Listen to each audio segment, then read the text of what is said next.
This is really like your whole, not to play psychiatrist here, but, you know, the older women, your mother, pissing on her face. You're angry with your mom for not standing up to your dad. Come on, man. True. Come on, man. I'm angry at my mom. I don't have to be Sigmund Freud to figure this one out.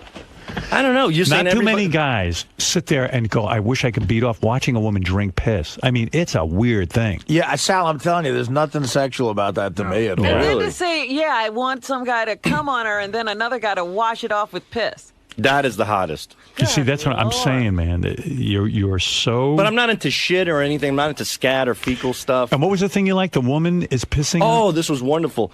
This girl was on her knees, and she's giving a guy oral sex. And as she's doing it, there's another girl in a chair with her legs up, and she's shooting a stream of piss right in her face while she's blowing this guy at the same time. It's like she's being showered with urine and blowing this guy. And that gets you completely crazy. It drives me... I can't even explain. What do you think it is? It's amazing. I mean, with me, I couldn't beat off to that for 100 years. I don't know what it is. I think that when a woman is willing to succumb to something like that degrading, I think it's a turn on. Right. So you don't think you want to degrade women? You do. You know how you feel about you're angry with your wife, you're angry with your mother, you're angry with all the women. Do you think little girls sit there and say to themselves, boy, if somebody really loves me, they'll pee on me? You think secretly they want that? In Sal's world, they do. In Germany, they do. I mean, I don't know. Is that where most of these videos come from? Yeah. You think little girls grow up in Germany wanting to be pissed on? I don't know. That's their dream. Next time you see Heidi Klum, ask her. I'm not running a farm of pee girls. Did you ever get to piss on a woman after you came? No, never. But that would be a fantasy of yours. Maybe a little bit. Wash off your cum with your piss. Oh, that would be fantastic. Yeah, you would love that. I think I'd rather watch What part of it do you think you like? When it burns their eyes? Not necessarily burn. I don't want them to be hurt. I don't like to see anybody hurt, but I like the fact that, I mean, they're willing to, put themselves in that situation. Like, they're so horny and so dirty and so psychotic that they're willing to get pee in their eyes for you. I mean, that is to me, that's the ultimate sacrifice. They're psychotic. I have to beg for a hand job at home. You got a girl who's gargling piss on video for millions of people to see. You got to applaud somebody like that. Do you? All right, Ben, you're on the air in Williston, North Dakota. Hey, Mega Dildos, Howard. Mega Dildos. Sal, listen, I thought this was like an act for you until that Richard recording that without unbeknownst to you. You're fucked up, dude. Seriously, you need help. He does. Yeah, I mean, the reason that... I can't understand how... Jesus Christ, your wife must be out of her mind to stay with you. Well, the reason that tape is so powerful, a lot of people think Sal's a shtick, but he's not. I mean, that's him sitting... He doesn't know a tape's going. Well, I do research for the show, Ben, and when I watch these videos, you're going to comment on them. Right. But you're doing research and you want to go jerk off? That's not research, Sal. That is you saying, I love this. This isn't research. If I didn't work for the Stern Show, I'd be at home jerking off right now to this shit. Well, no, I wouldn't be. Or for Howard Stern. No, I wouldn't be some creep in a basement jerking off to pee porn. Look, if pee porn wasn't... Pee porn. If pee porn wasn't popular, Howard, it wouldn't be all over the internet. Is that what it's called, pee porn? Well, pee porn. We pee fetishists call it pee porn. If pee porn wasn't popular... Say that 10 times fast. All right, Sal, thank you. I just want to give people a glimpse into your world. I think there's plenty of people out there who enjoy piss porn. It's been around for quite some time. Would you like to piss on your wife? Nah. What? Why not? Would you like to piss on your wife and watch her drink it? No. Not her. Would you... I'm at a point now, I hate to say, I'm at a point now where I feel uncomfortable to ask my wife anything. Would you like to jack your load off on her face and piss in it? Like it. Come on, wouldn't you like to jack off on her face and then piss on her and wash it off? Not hers. A few others, but not hers. What about Robin? Would you like to do that? Absolutely. Absolutely. Well, Especially, I think you'd better try your wife first. The glaze against the brown skin, it would glisten like a Christmas tree. You better try your wife first. Right. Because it could be dangerous with you. All right, thank you, But Sal. it's not I don't think it's that a big of a deal. Pee porn is out there. It does exist. I'm not into vomiting or anything like that or shit or that. Child porn, kitty porn exists. Yeah, wait, to make that Richard told me to find that website. Sal Googled the words piss and MILF. Yeah. MILF. A lot of MILFs these days. I want to say something to the porn industry. They're misleading with MILFs. They're taking young girls and they're making them look older. And you It's don't very like that. no. They have to look saggy and He wants all Right. Yeah, she's a real together kid. Look, she doesn't have any guidance in her life. Her father's a bum, right? He was Wasn't raised he? by David Crosby. Wasn't her father some sort of bum? He was an alcoholic. An alcoholic. Mother, I know, a nice woman, but okay. The reason why I'm calling this is... Her godfather is David Crosby from Courtney Crosby, Stills and Nash. Is he the semen donor? No, he was the guy they gave her to after the two parents No, crapped but I'm out. saying the semen donor to that Melissa. Yes. Yes. Oh, wow. That's great. So this Drew Barrymore don't know what she's doing. Ridiculous. Who else? Did you see that Ellen DeGeneres and Anne Heche were asking Michael Bolton to possibly father their child? He might have done it. How do you know that? It's been written about. They Wow. apparently have talked about it, and they haven't decided how this should be done. Why is nobody asking me? I've actually had 2 women ask me if I would father their children. Really? Actually, I should say that I have been asked. And how does this come up? I mean, do they want to sleep with you, or do they want to... Oh, they want to sleep with me. Really? Yeah. And they're not... Are they lesbian or straight? Straight. Oh. Well, One of them wants the baby in 5 years. The other one wants it in 3 years. And why do they want you in particular? They feel I'm an intelligent guy. I think I'd be good. Doesn't mean you can't produce... And they're willing to sign papers that I will not be responsible for the... I said no. I'm not into it. Doesn't mean you can't produce a retard. Right. Oh, believe me. They think that I'm going to produce an intelligent... Well, I have a good track record. My 3 daughters are bright. Could have been your 3 best Right. sperm. Already. You know who the 2 women are? Who? Judith Regan and Anne Marie back in our office. Hey, wait a minute. I'm just kidding. Anne Marie's married, and Judith couldn't possibly want to. No, it is not Judith Regan and Anne Marie. But you're very proud of that, I see. I am. I like that. I like that. Yeah, I'm proud of it. You can see I'm proud of it. Yes, you were there sitting there. Yeah.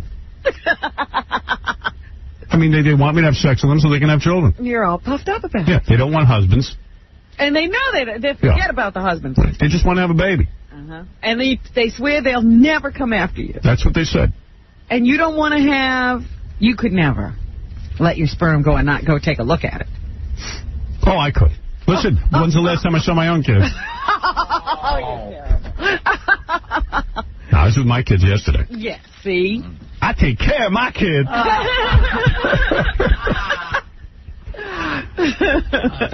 Yeah, but I was very complimented, actually. But it's hard to say, I'll never have anything to do with the child, don't you think? Yeah, I couldn't be that. I couldn't be that kind of father. If I know I have a kid, I'd have to be involved. And that's the rub with these women. Here's the rub. Oh, one of them said to me, listen, I want a kid in 3 years, and you'd be a good father. And then this other one said 5 years. That's good family planning. Why 5 years? I mean, she knows 5 years. She knows 5 years. She's going to be a certain age. Yeah. And I was very flattered. I almost wanted to say yes. And you think these women would be good mothers? No. Oh.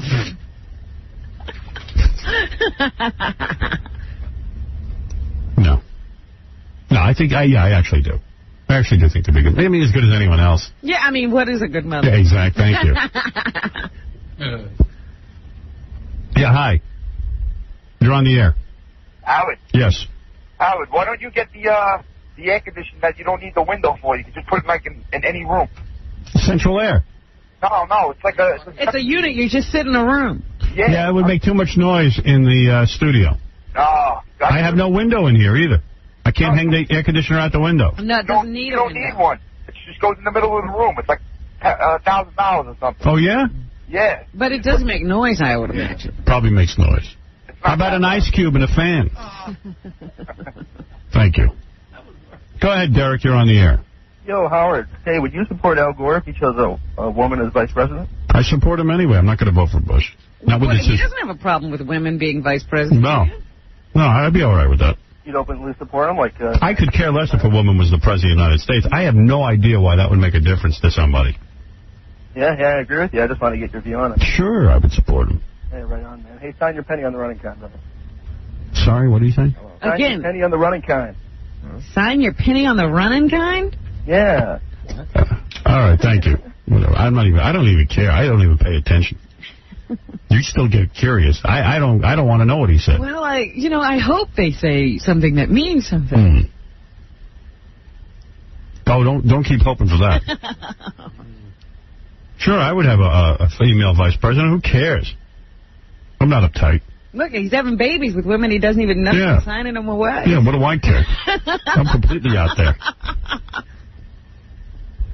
We're going to find out this morning how not to pay taxes. Oh, that would save me a lot of money. Yeah, I'm talking about literally paying zero. This guy's been doing it for years. You can get away with that? Yeah. Yeah, evidently there's a constitutional thing he's going to tell us about. Also, a kindergarten teacher is going to come down here because she just got implants and wants to know if they're too big. A kindergarten? That's right. She needs to know. And then this guy is coming down here. He got hit by a car, by a celebrity named Ben Vereen. No. No, No, it's the other way around, Howard. Ben Vereen was right. hit by the car. Oh, David Foster hit a celebrity. Ben Vereen. Oh, that's right. Ben Vereen was very dark. Ben Vereen is the celebrity. Oh. David Foster hit a celebrity. Okay. With his car. And he's going to come by, except we have a problem. What? The problem is, David Foster is I just want to hear about what it's like to hit a celebrity. But the thing is, he's afraid to use elevators to the point where he will not get in an elevator.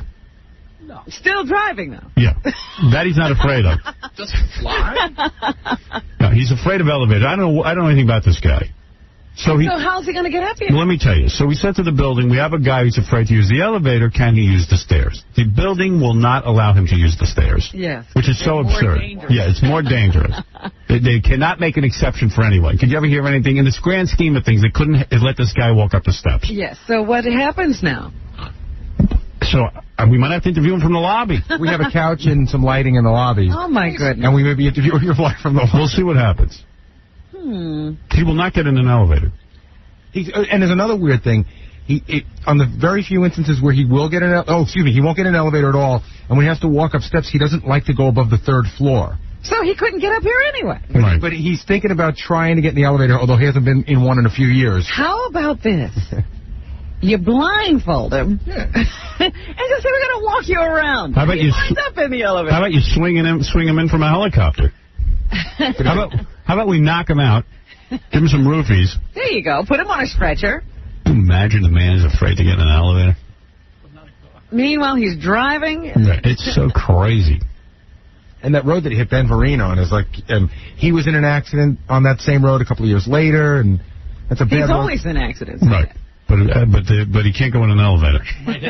All right, so let's take a break. Stone Temple Pilots will be here tomorrow live performing. I'm looking forward to that. They're doing big hits tomorrow. Yep. Later this week, David Duchovny. We got a little Turkish millionaire for breast implants going on later this week. Matthew McConaughey might be coming in. No, not might be. He's coming in soon. The Backstreet Boys are coming in soon, and Amy Irving. You know, we ought to call that woman who we asked to get into the diaper so she could meet the Backstreet Boys, how she feels. And, we gave her time to think about it. Yeah, believe me. We're going to take a break. We'll be back right after these words. Even Miss Florida listens to Howard Stern. In the mornings, I like to listen to Howard Stern. Will you get naked? I do find him amusing. Show me your boobs. Sometimes I think he's a little over the edge. Show me your boobs. But he's funny. Howard Stern. The most astounding thing you've ever heard. You're listening to the Howard Stern Show. All right, in a couple of minutes, we'll tell you how not to pay taxes. I hope it, I'm going to try and keep the guys and keep it simple. A lot of these guys get very involved. Jackie Way Too Many Heineken Martling. His 4 Filthy Oleo CD and cassettes are at the warehouse. Call 1-800-323-KING. Thursday, April 13th for a big show at Rascals Comedy Club in West Orange, New Jersey. MP3 audio and Filthy 3D Joke Man. Visit jokeland.com. A couple more phone calls on hold, and we'll get to everything. Paul, you're on the air.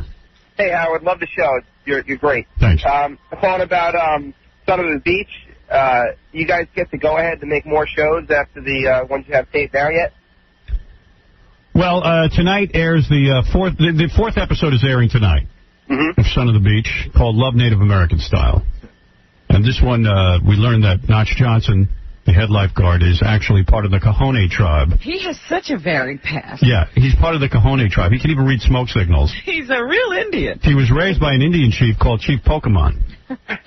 And as a matter of fact, he was not the child of Chief Pokemon, but he was more like... an adopted son. Yeah, like Robert Duvall in The Godfather. Yeah.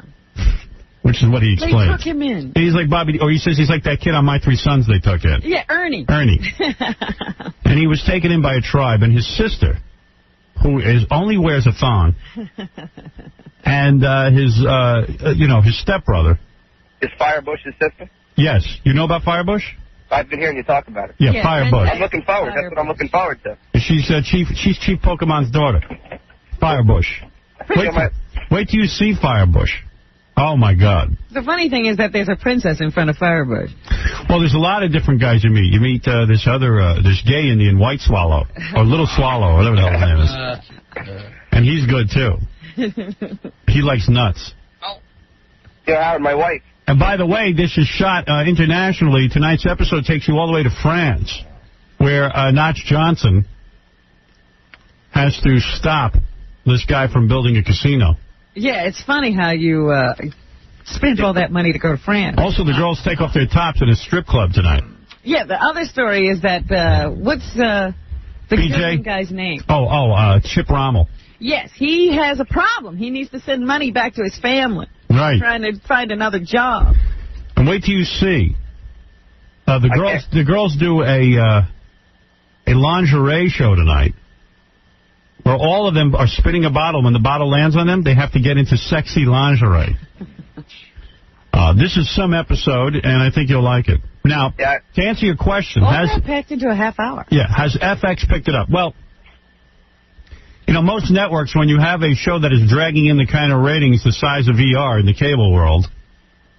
They jump right on it? They jump right on it. But FX, like most of the networks I get involved with, they have ordered 7 new scripts. Great. And they're supposed to give us their go-ahead to produce the 7 scripts. When? Soon. Oh. I think they're waiting to see how the show does tonight. I think they don't believe. They can't believe this is 3 weeks in a row now? Yeah. So I think they're waiting to see the 4th week. I think before you know it, you're going to be on Fox 5. Well, believe me, I wish they would take the shows and air them on Fox television. I know Fox is experiencing ratings dip, and I think this is the kind of show they could build a night around, but I'm happy to be on FX. I like working with the guys from FX. But, they're not as powerful as regular Fox. But this is my lot in life. Definitely an awesome show, though. I love it. My wife, she never listened to me on the radio. Now I got her watching Son of the Beach, and she loves it now. So she's becoming a fan.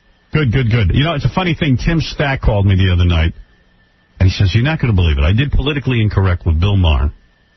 And at the end of the show, he went on and on and on about how great Son of the Beach is and how you have to watch it. And he never does this. This is the first time he ever endorsed it. I don't think I've ever heard of that. So I just got the tape. Okay. Bill Maher's comments don't last more than 3 seconds. Oh, he said it was like... Yeah. He went on. Yeah. It's so funny. So here's what actually happened. Listen to this. I do like to give endorsements to Tim Stack's show. If you remember Night Shift, Nightstand, such a funny show. And there's new one, Son of the Beach. Thank you. That's it? Yeah, that was it. Well, he went on. But Tim was like, he never endorses a show. And even Bill says, I don't like to endorse a show. So I said, send it to me. We have to play this. Now I'm listening to it. I mean, the music is playing. Oh, dear. They don't even know they're still on. Yeah. The odds of that getting on the air was very difficult. But anyway, it was nice of Bill to say that, I guess. It wasn't negative. He could have gone on a little longer. Yeah. I don't want to go on and on. Oh, don't worry, you didn't. I don't think anybody's got a bad thing to say about the show. It's really good. Yeah, thank you. No, we've gotten great reviews. I mean, really great reviews. And the episodes get better. But tonight's episode is great. It really is funny. Wait till you see that casino. We have an episode coming up with a guy who is in a wheelchair. He's a mad inventor. He's like Stephen Hawking. And yesterday I spent the whole day just listening to voices of what the guy should sound like. You're like George Lucas. Yeah, I'm confused. I really don't. I should have brought him in and played them all for you. He could have decided. But it's a real joy to have a show like that on the air. It's a good show. There's a lot of good people involved. I know that the cast is very excited about it. Yes, they all love it. Yeah. And let's face it, Tim Stack deserved a break. He's a funny guy. Okay, thank you. Hey, Howard? Yeah. Yeah, I can't stump Jackie because I can't remember a joke. You want tickets to the Rainforest? Yeah, would that be possible? Yeah, hold on. That'd be great. Thanks a lot. No problem. Hey, you guys are great. F Right. Jackie. At least you're honest. What's the answer to that one, Jackie? Yeah. I'm glad he didn't ask Jackie, sir. Charlize. Charlize. Very unusual name. Hi, Charlize. Hey, sexy. What? Hey, sexy. Hey, Charlize, you've got some good things to say here. I just couldn't hear them. Your voice is very distant. Very soft. Oh, I'm sorry. Is this better? Yeah, now what changed? I don't know. Well, you did something different when you said, is this better? No, I didn't. All right, go ahead. Well, first, I just want to say I love Son of the Beach. I think it's the best TV show on right now. Thank you, I agree. I'd say The Sopranos and Son of the Beach are the two best shows on TV. And there's been so many new shows lately, but none of them are good. I know. It's so true. I was talking to someone... Difficult, apparently. I was talking to a friend of mine yesterday who's in the television industry. She's an actress. And she was describing to me how many TV series she turned down. And I said, why is that? She says, you see TV. What is good on television? Even the movies. Yesterday, I was chased out of a theater by the movie. It was so What was bad. the movie? I want to know. Waking the Dead. Never heard of it. And I think that's what happens to you if you stay there the whole time. It'll be like you died and they have to wake you. Well, the good news is my production company's involved in developing 3 films that I think you'll like. Thank you. One of them I want to direct. Oh. But I don't have time. Time is not on my side. I need a beret. I'm a director. You have a beret from your artist days. Yeah, and then there's another script. It's not owned by my production company. It's owned by 2 hot writers in Hollywood. They just did a hit movie. They offered me a leading role in this movie. But I don't know if I have time to do that either. Well, you can direct and do that. Maybe I could direct that film. Be like Courtney Cox, can't you? Yeah, well, they're in the middle of doing a rewrite on this film, and I might go do it. Can't you do both? Yes. I'll make myself so busy that everyone can steal my money like Courtney Cox. All right.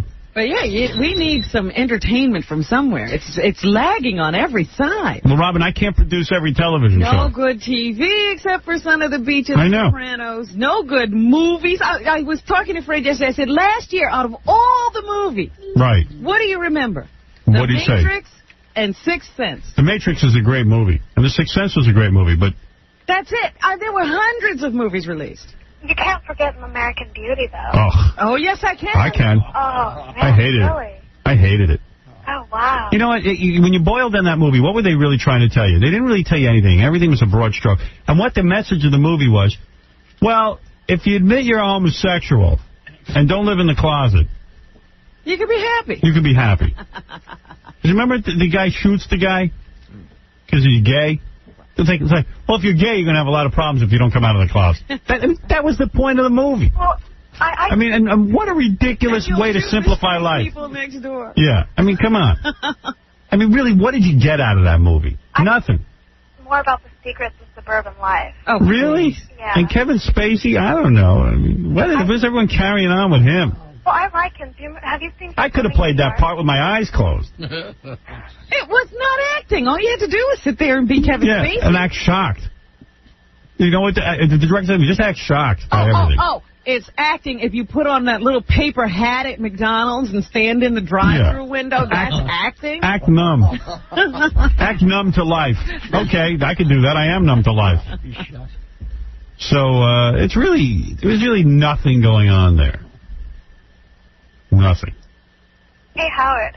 Yeah. I was wondering if you could do something for me. Honey, I can't have sex with you. No, a birthday wish. All right, I'll have sex with you. A birthday wish. How old are you, Charlize? I'll be 18 at the end of this month. All right, well, call me back when you're at the end of the month. Yeah, because you're not legal yet. Stay on hold till the end of the month. Well, you know what it is to bang an 18-year-old? I was just looking at naked pictures of Natalie Portman on vacation. Really? She got naked on vacation? Yeah, she was topless. Wow. On the beach. And somebody snapped pictures. I thought she was a little shy. And you got to see her breasts. Really? Yeah, they They're just... good? They just stick straight up. She's lying down. Yeah, it doesn't get any better than that. I got to look at that. Here, you want to see him? No. Oh, yes, you do. No, I don't. Here's what 18 looks like. Look. Yesterday I was in a store. Look at that. I can't see a thing. Put that up on the camera. Put my computer up on the camera. Look at that. No, I cannot look. Please look. No, because yesterday I was in a store and I was walking to the back and I heard the girls who work in the store. They saw me and they weren't sure that I was me. And they said, is she a full-blown out dyke? Oh, yeah, because I hear her talking about how beautiful some women's breasts are on the show. Oh, I see. Yeah, she's a full-blown out So what? dyke. Take a look at these. This is what 18 looks like, Robin. Oh, she hardly has any breasts. Oh, come on. Look at those. Rib cage thing. Wait, here, I'll show you something. Oh, that's... It's like the moon. There's no gravity. Yeah, look at that. Isn't that nice? Isn't that cute? You think that's cute? I do. I think she's cute. I'll give you more pictures. Oh, my goodness. Whose website is this that they have? I don't know. This is one of our interns. Wait, look at that. There they are. Look at those. Poor girl. She's just trying to bathe in the sun. Look, she's pointing to her nipple. What? How sexy is that? Look at those. She's trying to swat a fly. Yeah. Well, then she should practice better hygiene. Look at those. See? Everything nicely put together. She's cute. She's a baby. I like that. All right, that's enough. Howard? Yeah. All I wanted was to meet you. You want to meet me, honey? I do, but I'm in California. And I would do anything if you would fly me out there. Anything. Oh, please. We've heard that before. Uh-oh. No, seriously. Would you put on a diaper and making it? Yeah. Yeah, but you're 17. Well, but this is for my 18th birthday. I'll be 18. Do we allow 18-year-olds to do that? I do, yes. Some shows don't. For her 18th birthday, maybe I'll let her lie at the beach nude, and I'll take pictures of her. We can telephoto Lynn. Yeah. Hey, maybe I ought to, hey, guys, am I supposed to talk to this guy with the taxes? All right, what happened to him? Is he gone? Who's that? The Irwin guy. No, the tax guy's up and ready to go. I don't have his... Oh, there it is. Yeah. Oh, okay. Here's a guy... Weird. David Foster's in our lobby. He's not going to make it up. He can't get up the elevator? He's not going to make it up. What a baby. How did it go? I mean, I would have loved to have seen the negotiation. What happened? From what Casey told me, I don't think an attempt was even made. Really? Wow. Today was not a day to tackle it. I'll see. I'll try and help him with that. Okay. Let's see if we can't get him up here. All right, Irwin Schiff is a guy who claims you don't have to pay a dime in income tax. You don't. Now, if this is true... But then I'm reading his bio. He spent 4 years in jail or something. Oh, well, I don't want Irwin. to... Good morning, Howard. How are you, sir? I'm fine, Howard. Irwin, no offense. I mean, you're yapping about how you don't have to pay income tax. Meanwhile, you did 4 years in the can. Yeah, well, I did when I didn't file, Howard. Now I file a zero return. But Leona Hemsley spent time in the can, and so did Pete Rose. But they filed traditional returns. Yeah, but understand something. I don't want to go to jail. Well, you won't go to jail if you file a zero return. I've been filing zero returns since 1993. All right, here's what you claim. Zero return. A zero return, Robin, is when you file a return and you don't show any taxable income. You report zero wages, zero in dividends, and zero in everything. Now, Irwin, what if I have a job? And I have a job. That's lying, Yeah, I do have income. No, you don't. You have wages. The word income means a corporate profit, Howard. Howard, if a corporation has $1 million worth of income, but if it has no profit, does it pay any income tax? No. Well, therefore, that's proof. Now, I sent you Section 61 of the Internal Revenue Code. Yeah, I read all that, and I'm not going to bore the audience with that. No, but the point is... The bottom line is that you're saying that somewhere in the legal mumbo-jumbo of this world... Yes. That if I file income tax... Yes. And I write on it, I have zero income. Wages. Yes. No, zero income. Yes. That the IRS cannot prosecute me. That's correct. That's correct. As a matter of fact, if you go to my website, you will see a lot of refund checks that we got for people who file zero returns. Now, I tell people, I just put on a lecture here last night in Charlotte, and I show people how to file zero returns. Now, filing a zero return, Howard, if that was fraudulent, the government would prosecute me because it's a crime to advise and counsel people. All right, here's the bottom line.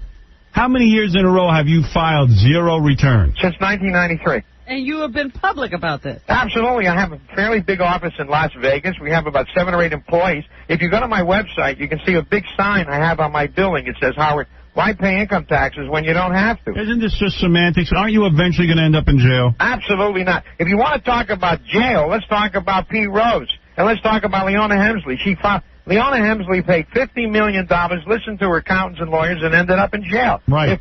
If Leona Hemsley had filed a zero return, the way I showed people how to file, she would have saved $50 million and not end up in jail. I only want to tell your listeners that I can guarantee, Howard, that I will send them a book through the mail that will allow them to file a claim for refund for every penny they paid in taxes last year. Now, Howard, if I couldn't do that, my offer to do it would constitute mail fraud, wire fraud, consumer fraud.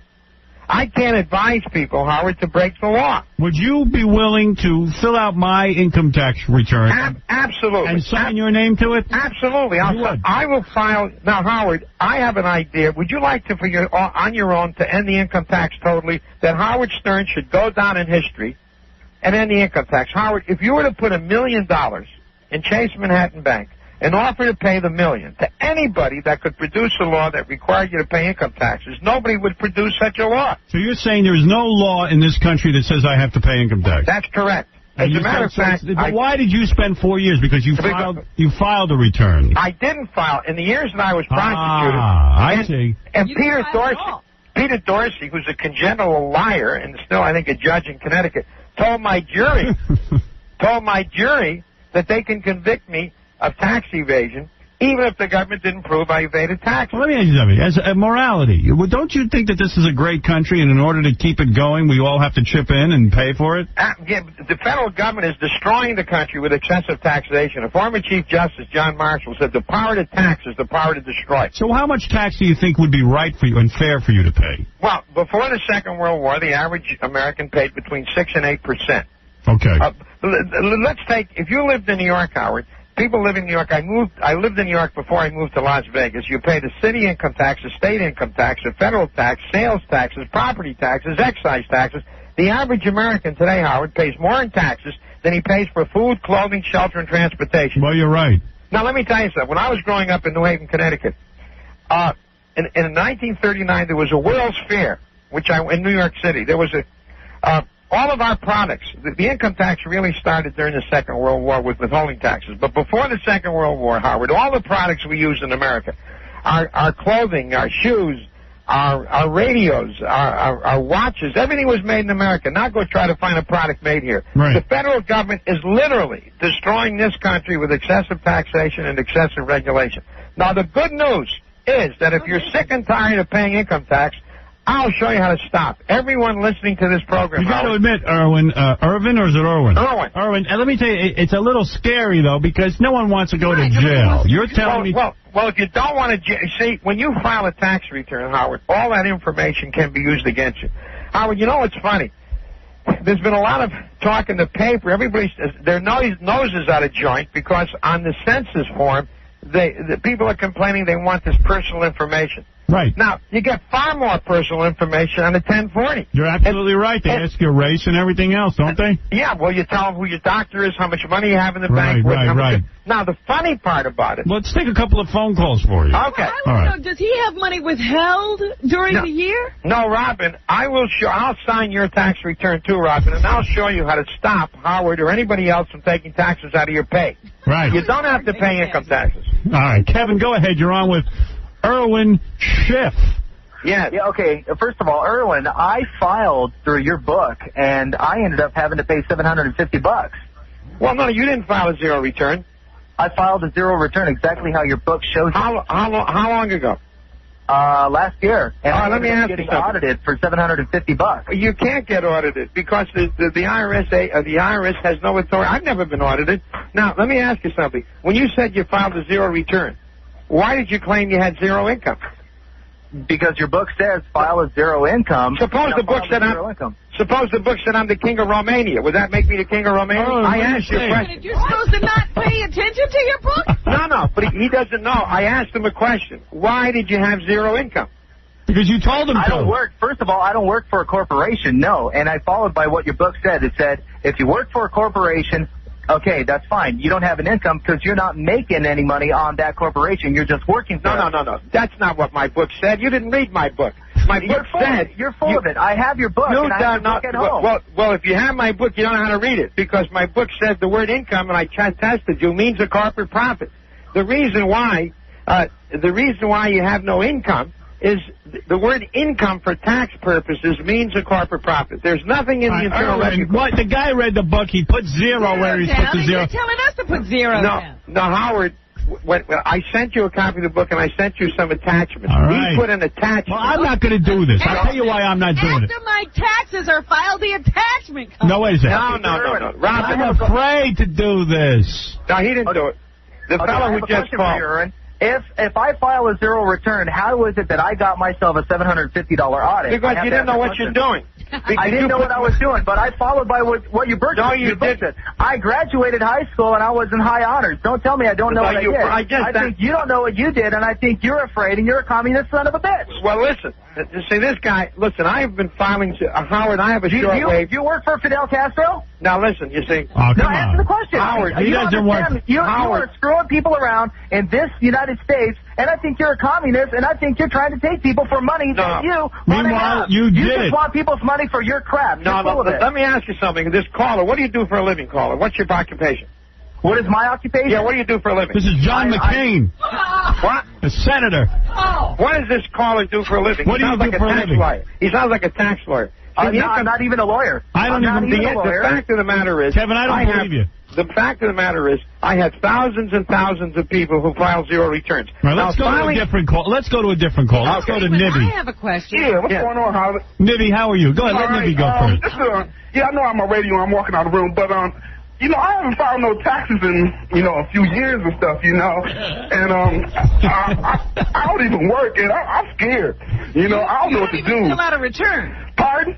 OJ, I mean, Nibby, let me say you something. didn't even fill out the form. Right. You haven't even filed your taxes. Now, that's a whole different story, right, Erwin?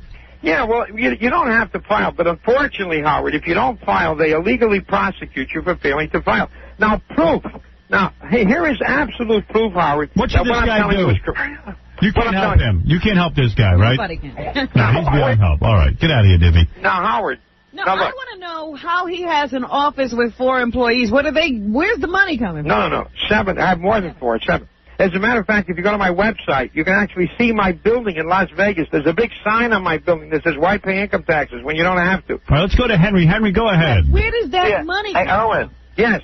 Erwin, you got to be really clear about how you define that. When you say people make zero income, you have to define to the IRS what that means. Yeah, zero income. Income is capital separated from profits. You got to make a profit. All right, so you're saying Erwin is right? So you have to incorporate. He's right, but the IRS just doesn't give into it. I went through it for like a few years and ended up not going through it. They come down really heavy on you for trying to pull this stuff, Howard, because they don't want the whole everybody in the United States to stop paying taxes. They really do come down on you for trying to do this. No. I attempted it back in 1983, 85, and 86. And what happened? You got audited?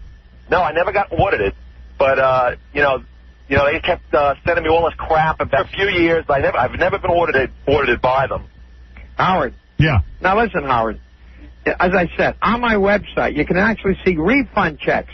Now, I can't tell people to break the law. I can't interfere with the government's collection of taxes. Now, I guarantee and I promise that I will send anybody a book through the U.S. mails that will absolutely show them how they can get a refund of every penny in income tax they paid last year. Wow. Yeah, but the thing there, Howard, is that you can do all the stuff that he says in the book, but it doesn't mean that the IRS is going to go along with you. Right. They might fight you on it. And what ends up happening is they're going to fight you about it, and what it comes down to is, there may be some cases where they let people get through, and they actually let you file that way. But in most of the cases, the IRS comes down on you, and they're gonna take court over it and make you prove in court that you don't have to pay taxes. First of all, it may be true that you don't have to, but they're gonna prove they're gonna jerk you around. First of all, for the average guy, all right, let Erwin respond. Go ahead, Erwin. Yeah. Howard, that's not true because I have thousands and thousands of people who file zero returns. Let's go to George. George, you say you've done this?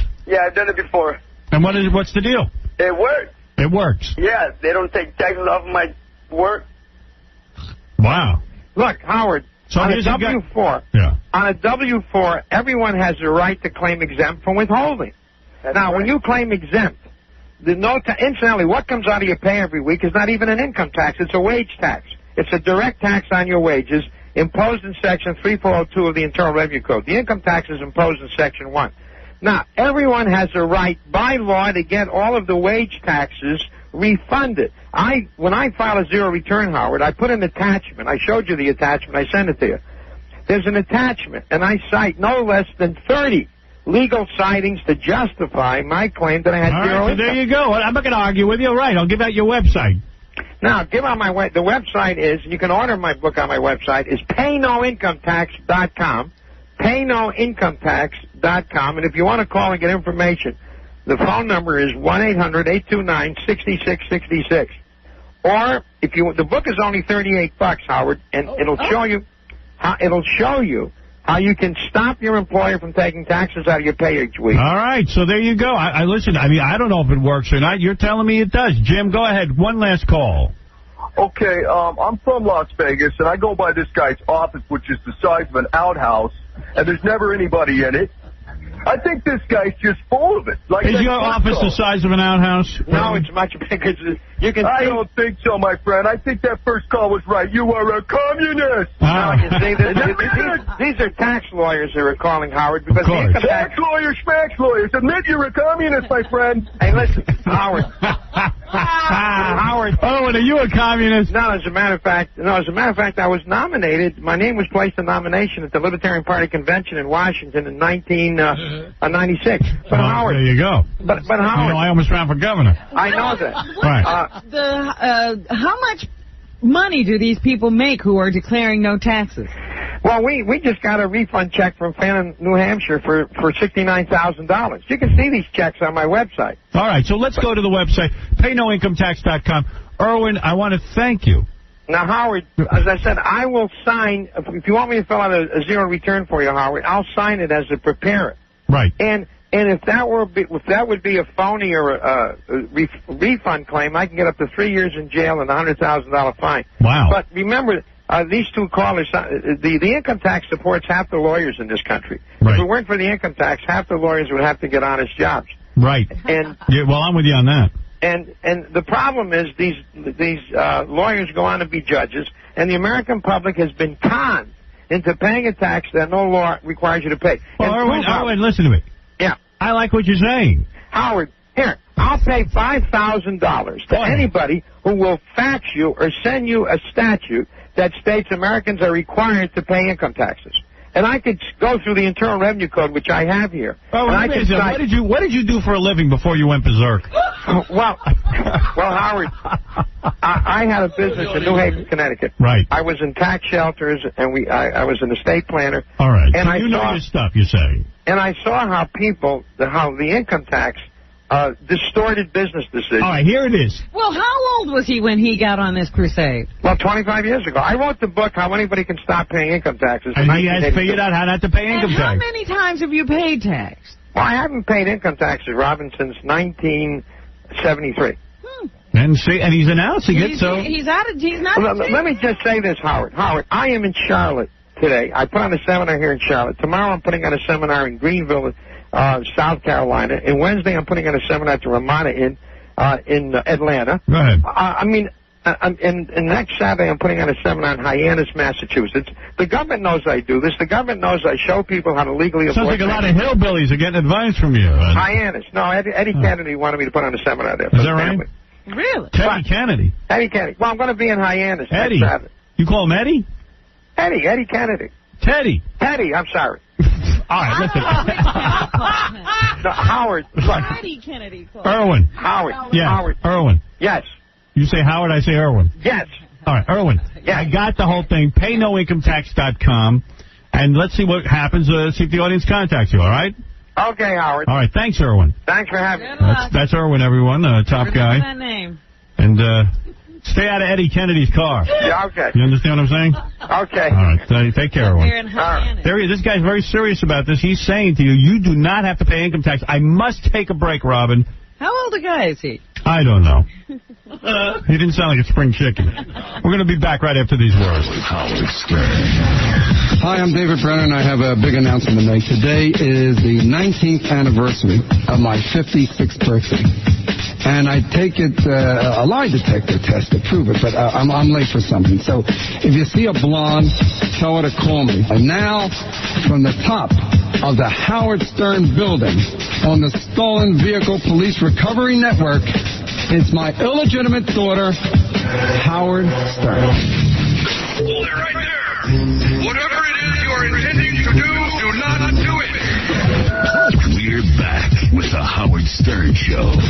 Have your opinion of whether you think he did it or not. Most people have formed one already.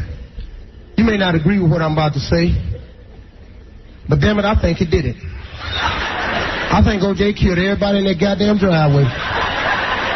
Tried to kill that dog, too. Dog had blood on his ass. He was just too quick for O.J.'s ass. So I'll tell you a couple things make me think he did it. First of all, like my daddy always say, stick to what you do. You a football player? Hell, play football. If you don't know how to commit murder, damn it, don't do it. Stay your ass at the house. What's out there trying killing people for if you ain't good at it? Plus his old ignorant ass and got evidence popping up everywhere. As somebody said they found a Heisman Trophy in the bushes.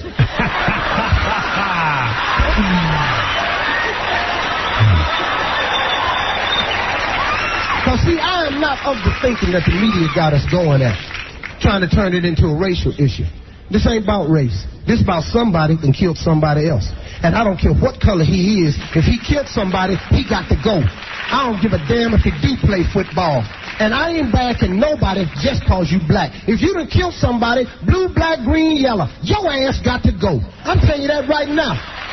And the media done got all of black America in an uproar about it being a race issue. This ain't race. You understand me? O.J. ain't been black since he won that Heisman Trophy. Holy mackerel.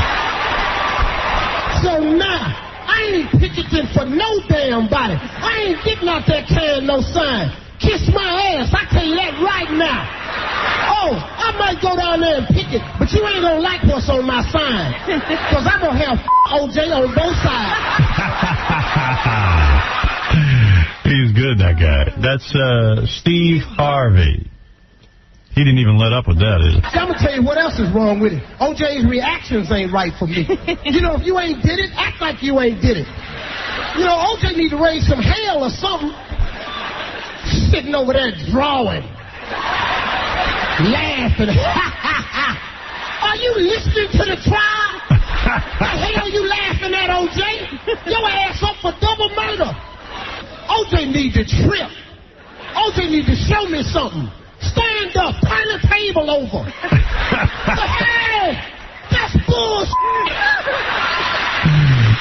Hey, you kiss my ass. You kiss my ass. All y'all kiss my ass. He's right. See, let's get on up out of here. He didn't seem that upset, O.J. No, he was laughing at you were innocent. You'd be screaming. I always said that. He just said it funnier. Steve Harvey on O.J. Okay, here, this is the most bizarre interview I'm about to conduct. David Foster is a very famous songwriter and producer who has worked. What has he written? Well, he wrote some, I don't know, some sappy song that went to #1. Yeah, it was one of those tribute songs. I think he wrote After the Love Is Gone for Earth, Wind & Fire, but he's produced every song you've ever heard on the radio, from Chicago to Whitney Houston to Celine Dion. Didn't he write or produce one of those songs that they tried to raise money for starving people? Yeah, he is a session keyboard player early on for John Lennon, George Harrison, Barbra Streisand, Rod Stewart. The guy's very accomplished. And isn't he married to one of Elvis's old flames? He's been married to a lot of hot chicks. I think he's been married 4 times, but never mind all that. This is bizarre. Because one famous person actually had another famous person. Well, forget that. That's not even that bizarre. What? What's bizarre? What's bizarre about the following interview is that I told David to come up here because he has an interesting story about how he hit Ben Vereen with his car one night in Malibu. Then it turned out, David tells us he can't take an elevator. So, no big deal. I said, take the steps up. Go to the building. This is even more bizarre. I go to the building we work in. They don't allow anyone to use the steps. I said, why not? What is the problem? David's wacky, the building's wacky. Yeah, the building's like, we have never allowed anyone to use the steps, and we cannot break this rule. We don't even know if they work. But I said, but why have the rule? Why have the steps? Well, it's in the event of a fire emergency. I said, yes, but So what? Let the guy walk up the steps. In the grand scheme of things, who cares? Because in the event of a fire, everybody will be rushing into the stairwell that nobody knows about. Right. And I said, let's test the stairs. Maybe they won't hold up. Let David test them. So I always think he cannot go, and he won't even go above a 3rd floor. So he couldn't get here anyway. Yeah. Even though the building said no, David took a stab at it himself. He tried to explain to the guy what his phobias and fears were, and they were having none of it. Well, good for them. Find that. Well, all right. People do anything. On the street now, across the street from our building. Because he won't come into the building. Well, he would, but they will not allow us to film in the building. Oh, that's David. Yes, that's him. David, where are you sitting right now? I think I'm, I don't know, I'm outside your building. He's on the street. Under the steps of Benihana. He is under the steps of Benihana. It looks like he's under a scaffolding. David, don't you think in a way that this is just a shtick? In other words, it's a manipulation on your part to sort of keep people, like if you have a session with Whitney Houston, you've produced many great albums.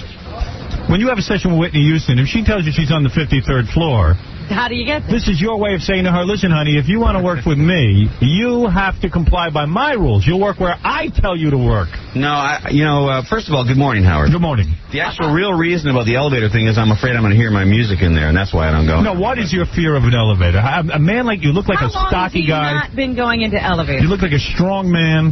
Robin, it's been 20 years. What happened? I got stuck in an elevator 20 years ago. All right, I've been stuck in an elevator. And it freaked me out, and I just said, I don't want to do it anymore. And you hit somebody with a car and you still drive. That's true. You got me there, Robin. You're smart. I think sitting on a New York sidewalk doing the interview is scarier than being in an elevator. Well, maybe so. But you know what, Howard? Maybe this will turn into something like the Today Show. You get a celebrity down here, which I am not. I'm a behind-the-scenes person. Right. Get somebody famous down here, you'll start drawing a crowd. Maybe it'll be a whole new thing for your show. I've seen you on Entertainment Tonight. A little bit, but This guy's been married 4 times. Have you been married 4 times? How many times? 3. 3. He's had some hot broads, though. Well, aren't you married to Linda now? I'm married to Linda Thompson Foster. Linda Thompson Foster was married to Elvis. She was Elvis's girlfriend. Yeah. How was that? What did she say about Elvis? Small penis? 3 minutes and we're already there, Howard. I thought you were going to be a little cooler than that. Your wife is a gorgeous woman. Yes, she is. Thank you. And she had to sleep with Elvis. Does that bother you? Had to. No, she did. Elvis still functioning? I have a list of did Elvis make in the bed? Slept with Howard before. Go ahead. If you'd like to. I don't want to hear that. Nobody famous like that. Why? Does it bother you that your wife slept with Elvis? No, the truth of the matter is that I wasn't an Elvis fan. I was a Beatles fan. Right, me too. So I just never got it. And then, but lately, kind of hearing his music, checking him out, he probably was a really cool guy. I mean, And it's okay that she slept with him. Yeah. Did she tell you all the bizarre stories about him, like having to serve him food in bed, and he's eating hamburgers and bacon, living in Graceland, and like he's all bloated and. I heard a few of the stories. By the way, can you hear me okay? Is everything good? Everything's good. Yeah, good. Yeah, the best connection we've ever had. And your wife was married to Bruce Jenner. She was? Wasn't she? Yes. She was. Yes. What happened to his nose? Is this before the facelift? Yeah, I mean, what happened to Bruce Jenner? He used to be a handsome man. Bruce was in, I don't speak to Bruce much. Right. But Bruce was in a pretty serious motorcycle accident. Oh, is that it? And he had some stuff done, and, it came out maybe not quite like the way he wanted it. Well, that explains a lot. Well, then, okay. I mean, if he had to have his face reconstructed, that's something else. Right. I have to also say, because people can't see this right now, right, that when you started describing to me that he wouldn't come into an elevator and all of these other phobias he has, I started to get the picture of a demented guy. Right. And he looks normal. Oh, he's a normal, good-looking man. I'm a normal guy. And I don't have any other fear. What are the other ones you're talking about? I know. I just said your fear of elevators. You won't go above the 3rd floor, even if you walk upstairs. Robin, I've walked 40 flights. I walked 32 flights to see Tommy Mottola. I've walked 40 to go. Well, you better. He'll have you bumped off. Bada bing. You walked 40 flights of stairs? Yeah. Wow. And I know it's stupid, but I'm not. Isn't it true you went to a party recently And Les Moonves, the head of CBS programming, had to walk up the steps with you because he decided to see what that was like. See what that was like. We were going to a party. I think it was on the 37th floor. It was here in New York. A friend of ours named Denise Rich. Yes. And poor Les. You know, I mean, Les is in good shape. Is Les as nuts as you that he would walk up 40-something floors? He just wanted to do it to everybody. But the poor guy, by the time he got to the top, I thought we were going to have to get the paramedics. He was not. Really. I mean, you got to pace yourself. You know, you got to. How long does it take you to do that? I don't think Les should go to so many parties. I think he really ought to sit home and figure out how to get the network going. Yeah. I think the network's doing pretty good. It's doing okay. Yeah. It could be doing better. I think he's doing a good job. But he will. David will fly. He'll do all that other stuff. Right. In fact, I'm a pilot. Oh, really? This is absurd. Well, maybe, Howard, the only time I've been... You know what? Get your ass in the elevator and get up here. Come on. Let's go over there. Stop being a baby. What would happen if he got into the elevator? Nothing. Nothing would happen. No, I mean, will he fall apart? Will he start... What would happen? Would you cry? No. What would happen if you went into the elevator right now, David? You know, the Come same. on. Would you wet yourself? You know, you make a duty. Would you make a duty in your pants? I love the way you ask questions and you don't let me answer. Because my answers are funnier than yours. Okay. Would you make a duty in your pants? No. Would you wet yourself? No, but you know the. So why not get up here? Would you like to meet us? Let's try it, David. Please, let's try it. Get in there, and I'll bring a camera with you. It's not going to happen. It'll be like a guy walking in the. What would happen? Tell me what you think would happen. The only time I got in an elevator in the last 20 years, I was working with Pavarotti, and he's on the 19th floor. Yeah. I walk up the 19 floors. We have dinner. We have spaghetti. We work a little bit, and at the end he says, you know, you're taking the elevator down, and I said, no, I'm not. I'm walking down. But you know, he's a fairly persuasive guy, as you can imagine, and he was so intense about the fact that he wasn't going to let, you know, he's almost blocking the doorway. He said, you're going in the elevator. So I got in this elevator, and I said... With him? With him. He said... Okay, he's 900 pounds. No, wait. Yeah. He sat me on his knee, and he sang to me all the way down. Let me ask you a question. Did you hear me, Howard? Yes. Don't you think that was pretty incredible? Yes. So I'll get on the elevator with you. How about that? I wanted to see what would happen, though, if you went in. What do you think would happen? When you went in with Pavarotti and he sang to you on the way down, what happened? Did you feel... Yeah, I mean, look, you have children, right, Howard? Yes, I do. Okay. You know when you're out shopping with your kids when they were little and you turn around and they were gone? Yeah. That's the feeling. Wow. And it's a horrible feeling. I probably could get over it, but let's talk about my internet company. You're just feeding into it. We'll get the internet company in a minute. Okay. I have a question for him, Howard. Yeah. Is that Gary? Yeah. Hey, Gary. David, have you ever lost any big business because of not being able to go up in an elevator? No, I don't think so. No, that's why he doesn't do it. That's right. I think that if he had to, if Pavarotti push came to shove, he got in that goddamn elevator. You know what this is? Everybody says, you know David Foster, he's the guy who won't take the elevator. Right, say that on another station, on the internet. Okay. But wait a second. So now, by the way, yes. Not only are you married to Elvis's old wife, so your first wife, you had 4 kids with, right? Correct. All right. Now, where are they? Who cares? Second, it says your second and current wife. Linda, who was the second wife? A woman named Rebecca, who I had 3 daughters with. Yeah. So I have 4 daughters. My oldest daughter, Amy, is signed to EMI, making her first album. Do you have any money left after all these divorces? Yeah. You do? He's a very wealthy man. I do. How do you have the money left after all these divorces? Didn't each time they take half? Yeah. They did? Yeah. And yet you still have enough for yourself? Yeah. Look at you. Wow, you must be making He big has a bucks. very good lifestyle, and he still makes money. Wow, look at you. You know, I keep having the feeling we're on television, but we're not. We're just on the radio, right? Well, we're on television and radio. Yeah, I got it. Right. Okay. So, you mean each time the wives got half, even still you went back and made more money? Because And got married again. Why do you keep getting married if that you keep getting divorced? Wouldn't you say at some point, oh, my God, I'm not good at this marriage thing? That I would probably say that if I had to do it again. But I think, you'll get married again, right, Howard? Is this one working out? This one's working out. We've been together 15 years. Wow. Yeah. Well, she's some piece of ass. I mean, if she was getting a rise out of Elvis, she must be good. And what was that song you guys did that raised money for something? I forget about. It was a song called Voices That Care. We did for the Persian Gulf. Right. Yeah. And Linda wrote that, right? Linda wrote the lyrics, I wrote the music. But we've also written, we wrote I Have Nothing for The Bodyguard for Whitney Houston together. We wrote Power of the Dream for the Olympics, Celine Dion. So this guy's rolling in dough. I mean, he's produced every big record. I just wonder when Linda became a record. Right, but the best story you had was when you hit Ben Vereen with your car. That and by the way, in your defense, he gotten over that yet? And I've said this in your defense, Ben Vereen was in camouflage that night. Get out of here. He's very black-skinned, very dark-skinned man. It was dark as night out. And so he shouldn't be on the street? He should not be on the street. Well, Ben was running in the middle of the road. In the middle of the road. And you were never even sued over that because it wasn't your fault. It was Ben's fault, right? And Howard and Robin, let me explain to you.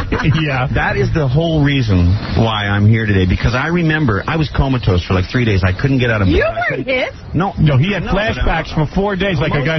He was upset. Listen, nobody wants to hit Ben Vereen. What did Ben Vereen ever do to anybody? I didn't know it was Ben Vereen. I thought it was a homeless person. It was a guy in shorts and no shirt. It was a black man. You thought it was a homeless person. I was going to say, every black guy's got to be homeless. Guy just shorts. Right, go ahead. 6:30 in the morning, right? No shirt?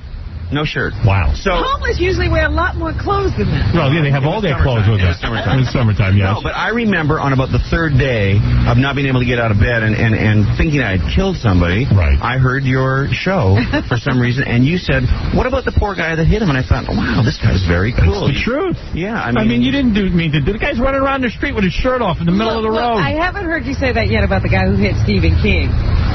Well, the guy who hit Stephen King was busy with his dog. Right. He could be seen. No, Robin. The guy, Ben Vereen, who's my friend still, was in the middle of the road with his arms outstretched. He had an earlier accident where he had totaled his Corvette. He had a subdural hematoma. He was dying, bleeding in the brain, and he credits me with saving his life. He thought by hitting him, he got sent to the hospital and they doctor, and they knocked some sense into him. And they found the subdural hematoma, and he credits me with saving his life. Listen, there's nothing wrong with that. In fact, I'm going to change your name to Dr. Foster. Actually, Howard, I remember David called here like 3 or 4 days later to thank you for helping pull him out. You got him out of bed. Now get him on an elevator. David, name some of the artists that you... Robin, you're funny. David, name some of the artists that you've produced. I'm only speaking to Robin now. Name some of the big artists that you've produced. I work with all the ones you hate, probably. Who? Howard. Well, Whitney and Celine. I do not hate Whitney Houston. I think that she's very talented. Yes, she is. Go ahead. Toni Braxton. Have you talked to Whitney since the Oscars? No, I have not. She had a vocal problem. Sure. You ever smoke weed with Whitney Houston? I don't. You know what? I don't do drugs. You do not? No, I've never done drugs. Never done any drugs. I don't drink. I don't smoke. Really? Howard, have some tequila and get in the elevator. You want to know how much money David has? My problem. How much money does David have? I don't know how much money David has, but I do know that David has a monorail in his house. Get out of here. He'll get on the monorail in his house. David, why would you have a monorail in your house? Well, how big is the house? It came with the house. Really? How big is the house? How many square feet? The house is not that big. It's about 10,000 square feet. No, I mean by mansion standards, it is not. And you have a monorail throughout the house. Right. We have 22 acres. It's a beautiful place. Oh, so the monorail goes all over the 22 acres? No. It just goes down to the pool? The tennis court. And the tennis. Oh, I gotta. Let me. I'll have to come visit you. You should do that because I'm not coming to see you. You can't go to Aaron Spelling's house. No, I can. You don't take his elevators though. Oh no. And you have tons of fancy friends. Do you hang out with Whitney Houston, or is it strictly business? Some of the people that Celine Dion and I are very good friends. Really? Whitney is a friend, but not. And what do you think of the fact that Celine Dion cut off all her hair? I think she looks bizarre. She looks like an alien. Hey, I talked to her about 2 weeks ago, and I said, how's the retirement going? She said, you know what? This 3 months has felt like 2 days. She is having a good time. Her career has been so well planned by her and her manager, Renee, her husband, who's a wonderful guy. It's a great love story, and they've done it all right. Really? Were you at the wedding? Yes. The second one, the one they just had in Las Vegas? No, I wasn't at that one. I was at the first one in Montreal. As a matter of fact, I played. So you are against the second wedding? Well, no. I just didn't want to go to Vegas. It was probably up on the 10th floor. What a life you're having. What a life you're having. Who else? He has some really special friends. Do you remember the record Unforgettable with Nat King Cole and Natalie? Yes. I did that record. That was a good record. You produced that, yes? Yeah. That was and good. What else? Come on, keep reeling off your credits. Yes. Reel off your credits till I have to leave. I don't know, Unbreak My Heart, Toni Braxton, like that song? Sure. Ever hang with the Beatles? Yes, I did. You did? I did. Oh, so you admit that? Here's it. How much time do we have, Howard? Are we running out of time now? No, go ahead. If you got a good story, I'll cut you off if you're boring. Go ahead. So far, you're doing good. He's so funny sitting there on the street. Yeah, go ahead. I know. Sitting there, his truck pulling up behind him. Yeah, go ahead. No, I used to jam down at the record plant when I was a musician in the late 70s, and because I didn't do drugs, I was working with all these musicians, and John Lennon and everybody would come in, and they'd just come in and sing, and Joe Cocker, and then I'd be playing along the piano, and everything would be going great, and slowly the music would get softer and thinner and less instruments, and pretty soon I'd just be playing by myself. I didn't know where they were going. they were all going to do drugs. And then they'd come back, and it would get stronger again, and then it would go, and this would go on all night. But, you know, I just love to play. So people coming and going, back and forth with their drug use. People coming and going. Yeah. All right, so let me give you a plug here, because you're a good guy. What is this internet business? Yeah, why are you involved in the internet, of all people? Well, what are you doing? What are you up to on the internet? Everyone and his mother is in the internet. Yes. What is your .com? I think we've done it right. All right, what did you do? We have a company called Tonus.com, T-O-N-O-S. All right, what happens when I go on Tonus.com? Well, can I tell you who founded it first? All right. Carol Bear-Sager. Oh, a name dropper, are you? Look at that, dropping a name every minute. And Babyface, the three of us. Oh, Babyface. But it's really a wonderful site for for aspirants, for if you think you're a senior. I took an aspirant this morning. I don't have my headache. I wish I could stay on for another half hour because I'm kind of getting the flow where you guys are at, and I probably could do a lot better in a next. No, but I don't understand. What is Tonus.com? You put your own money into this? We did. You did? Yeah. Now, what do you get when you go to... This is for people who are trying to get into the business. Right. So, Robin, if you're a singer, we invented something on the internet called Click, Sing, Send. You go on, you get a track, one of our tracks, you sing right into your computer, and you send it to us. You might win a chance to have one of us produce you. Oh, yeah, that's going to happen. Hey, it could. I mean... Well, you mean Robin or anybody? How many entries have you gotten from Jackie's wife? Oh, my goodness. Be careful of her. We're just launching today, Tonus.com, and I'm telling you, it's really going to work. And how are you going to make money with this? We didn't think about making money in the beginning, but we probably will. I don't know. Well, how do you make money with Tonus.com? In other words, if you find an artist like that. Why do you say it like because in other words, if I sing into this one of these songs, you hear it and produce it. Right. What does that get you? So then you take the demo and you go to Warner Brothers and you say, hey, Babyface and David Foster just produced this record. What do you think? And if it's good, then you'll probably get a record deal. I see. We're not a record company. We're Switzerland. We're going to be friendly to all the record companies. All right, so this is a free service, Tonus.com? It's a free service. I don't understand anyone's making money with .com. Well, maybe we'll discover the next Celine Dion, you know? I'm making a .com. C-O-M-E. Wait till you see what work? Oh, you're going to see in a minute. You're going to be the first to try it. You go on there and you win a date with me. Hey. Yeah. Something. Right?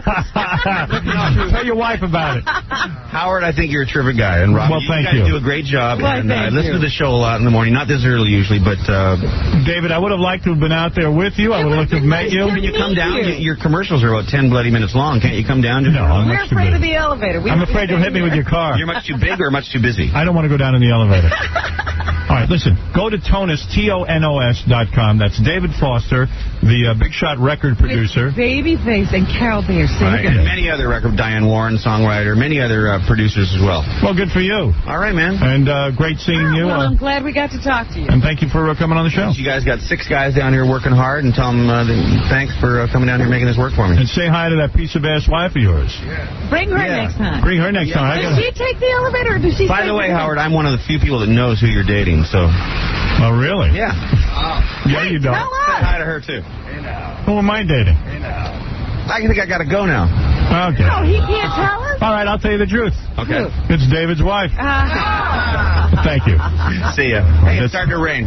Great David Foster, everybody. Now, that would have been really He's a hell of a nice guy, actually. Downpour while it should have rained on. We should have poured buckets of water on him. Bye, David. See you later, guys. That's David. This guy's living some life. Living La Vida Loca. All his famous friends. If Linda takes elevators, even though he doesn't.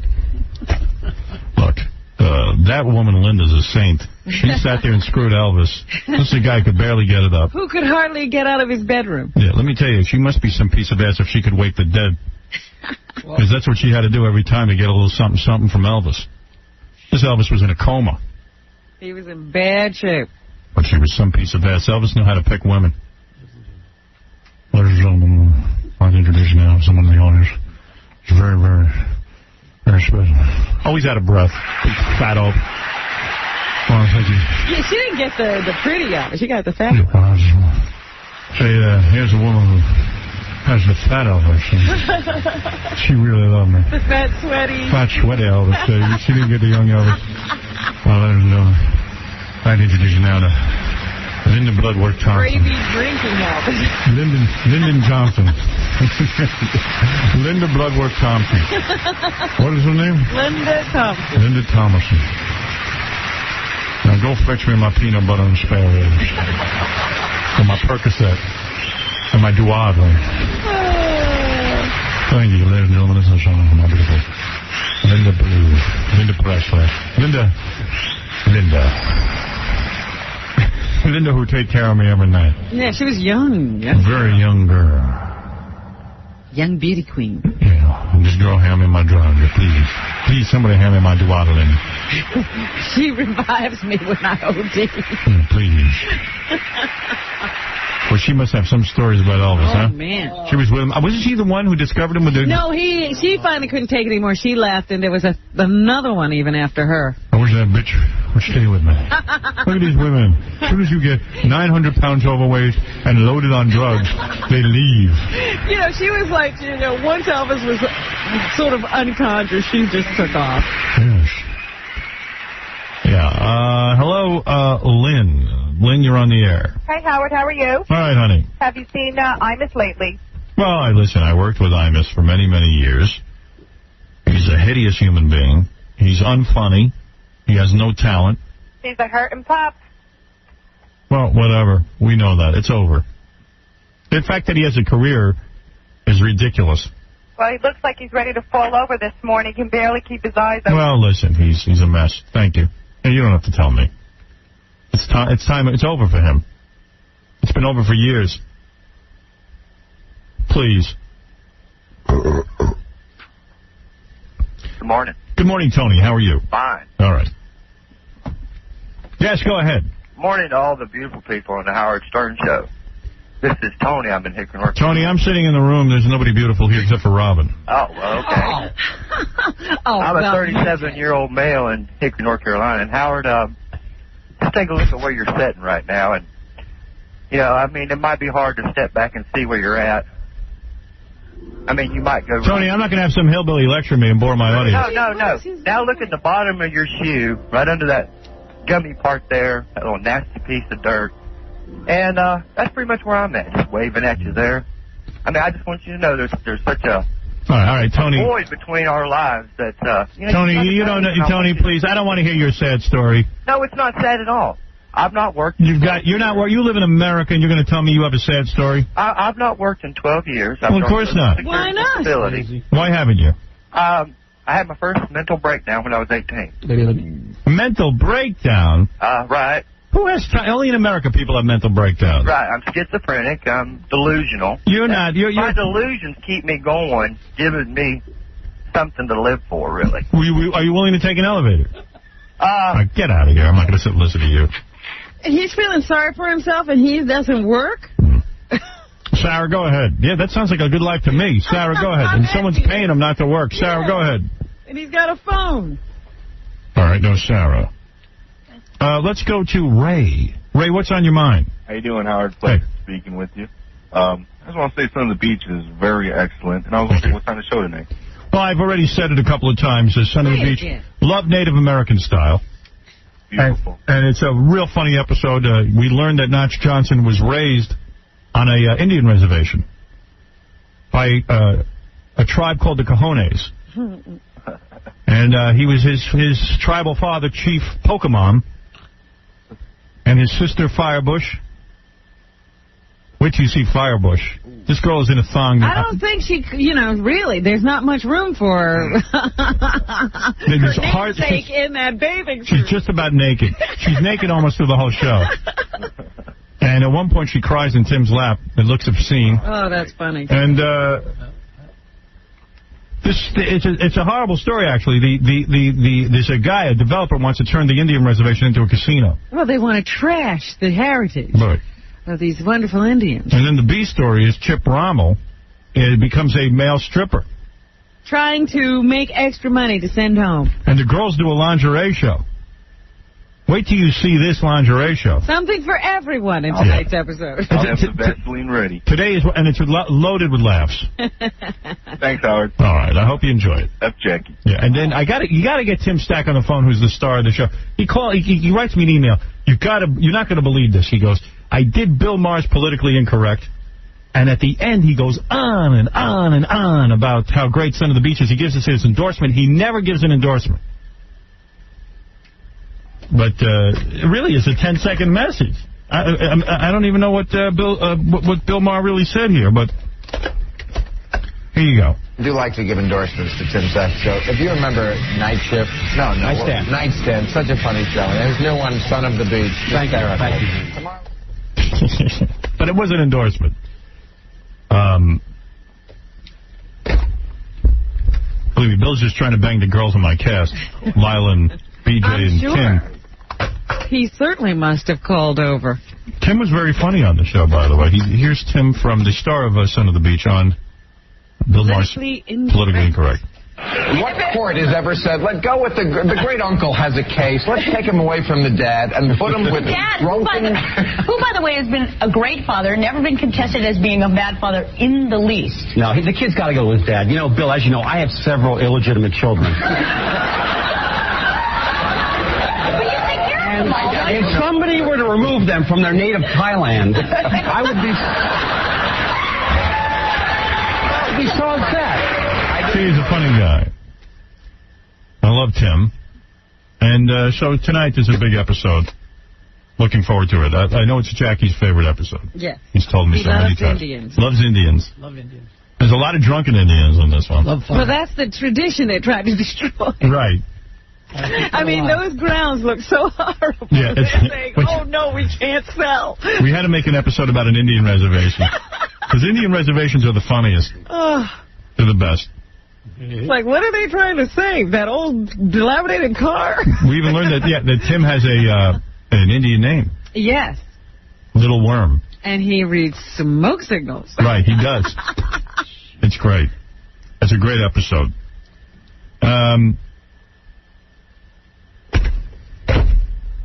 All right, I was going to play you a couple of things here. I don't know if I have time. Do I have time here, Robin? Sure. I don't, Fred? No, he says no. How dare you dispute Fred? I have a very funny phony phone call I need to play if we want to get back. Okay. We have a couple of games we have to play. We're going to meet a kindergarten teacher who wants us to evaluate her new breast implant. She thinks she might have made them too big. And what is she going to do if they're bad? I don't know. Rip them out. I don't even know. Take them out right here. Right. It'll be show and tell here on the show. Yeah. And then, right before we take a break, though, let me just tell you this.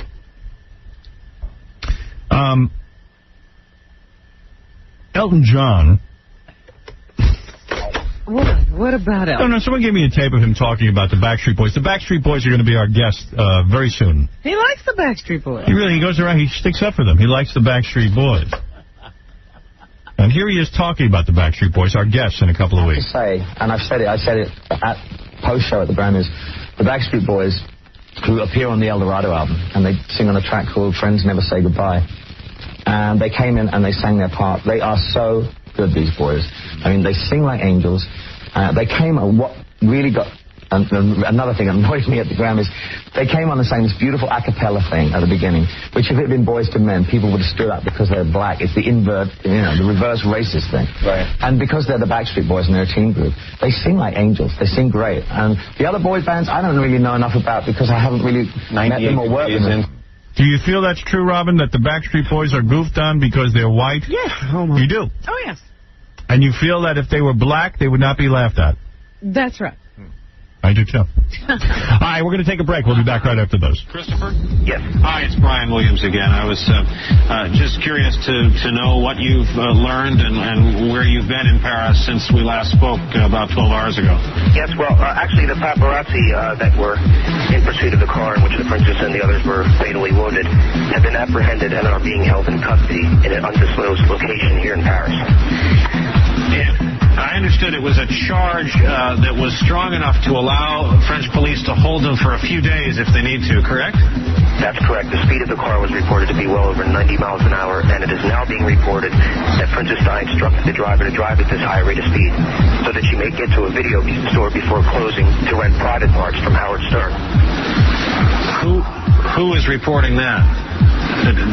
Newsweek magazine, sources of yours? Yes, all the news reports are reporting that. She was trying to get to a video store to rent private parts before closing. Watching. interesting. Here in the States, the initial reports said they were driving at a high rate of speed, both because they were en route to Doty's apartment and because of being chased by the paparazzi. Just to back up a second, point of clarification, anyone who might have misunderstood, we just fell victim during a period of great sadness, the loss of a princess, apparently a devotee of a shock radio jock here in the United States has chosen to pick this time period to make a prank phone call as to be identified as a Newsweek bureau chief in Paris, with whom we've spoken to 12 hours earlier. Our apologies for passing along false information. Well, here is the only radio host in America who Bob Dole could beat in an arm wrestling match. Over the top, Howard Stern. I was in the middle of listening to a Tony phone call to see if I wanted to play it for you on the air, and it caught my interest, but I had to read the live commercial. I didn't have time to finish listening to it. You want to take a chance on it? Yeah, we started out good, right? Started out very good. All right, let's go for it. I don't know if it's any good, though. This is from a guy named Tom Mabe, Revenge of the Telemarketers. Okay. Hold on.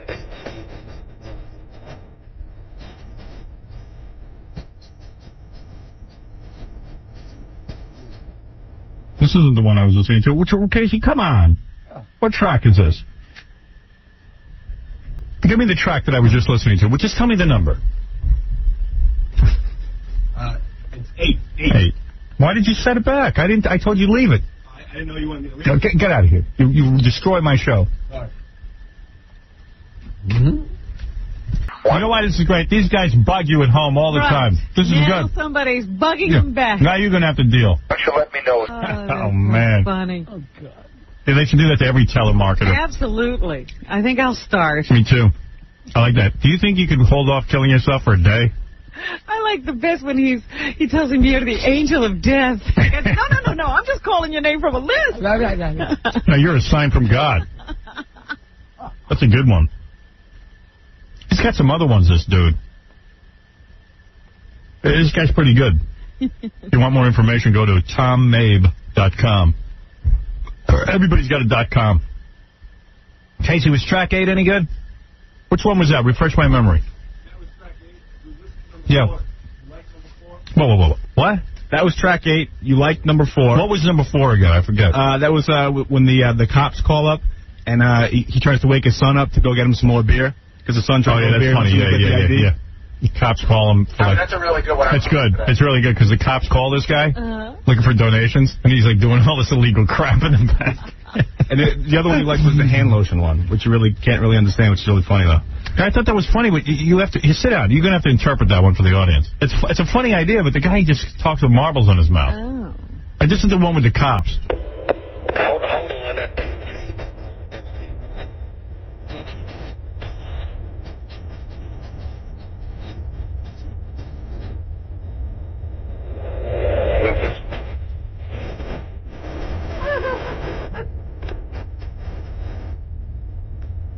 Yeah, he's smoking some weed.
And that was it, I guess.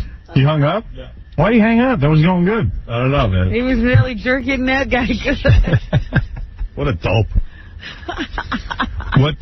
This next one is good, but you really can't understand what he's saying. I'll have to explain it to you. But go ahead. What's the track number? Track 13, hand lotion. Yeah, it's a real good idea. It's just, well, here, you listen. The execution, well, yeah, you listen. Daddy's watching this porn movie. That's right, he'll put in Bernie in a minute.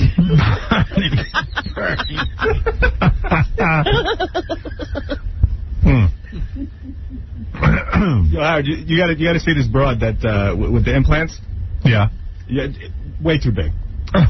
You think so? That's your considered opinion. I read her letter. It was like she went to the doctor. I think she went to Dr. Calabro, actually. Did she? Yeah, and she had like a B. She went to like a double D. Oh, is that what she asked for? Yeah, Dr. Calabro tells me how people like this all the time. They just want them too big. And he has to comply with their wishes. Right. And then they figure it out. All right. Yeah, Brian, go ahead. I'll see this girl in a minute. Brian, go ahead. I just wanted to know, Howard, why you cut that producer off when he was going to talk about who you were poking. I didn't cut him off. I said to him, so who am I poking? He wouldn't tell. And he wouldn't tell. I swear to you, I didn't cut him off. Howard doesn't seem to know. He needs that goddamn. I was like, hey, tell me, who am I supposed to be having sex with? Every week they got me having sex with somebody else. So who are you having sex with? Yeah, who am I having sex with? No, I'm asking you. Mr. Fisty. Oh. I'm having sex with Robin Quivers. Oh, please. Maybe another Robin. I know, they have me in the paper having sex with Robin Givens. So can you still say you haven't had sex with a black woman? That's right. Come on. I'm telling you. All right. All right. Thanks. She's a friend. I have a lot of friends. Always have friends. I don't know what Mr. Foster meant. He thinks he knows something. He knows who you're really dating. Right. You know what? He's been stuck in the elevator too long. I said to him, name the name. I want to know who it is. Maybe the guy. Maybe that's why. Yeah, maybe he wanted to keep it quiet. He didn't want to out you. Yeah, maybe I'm with the Backstreet Boys. Oh.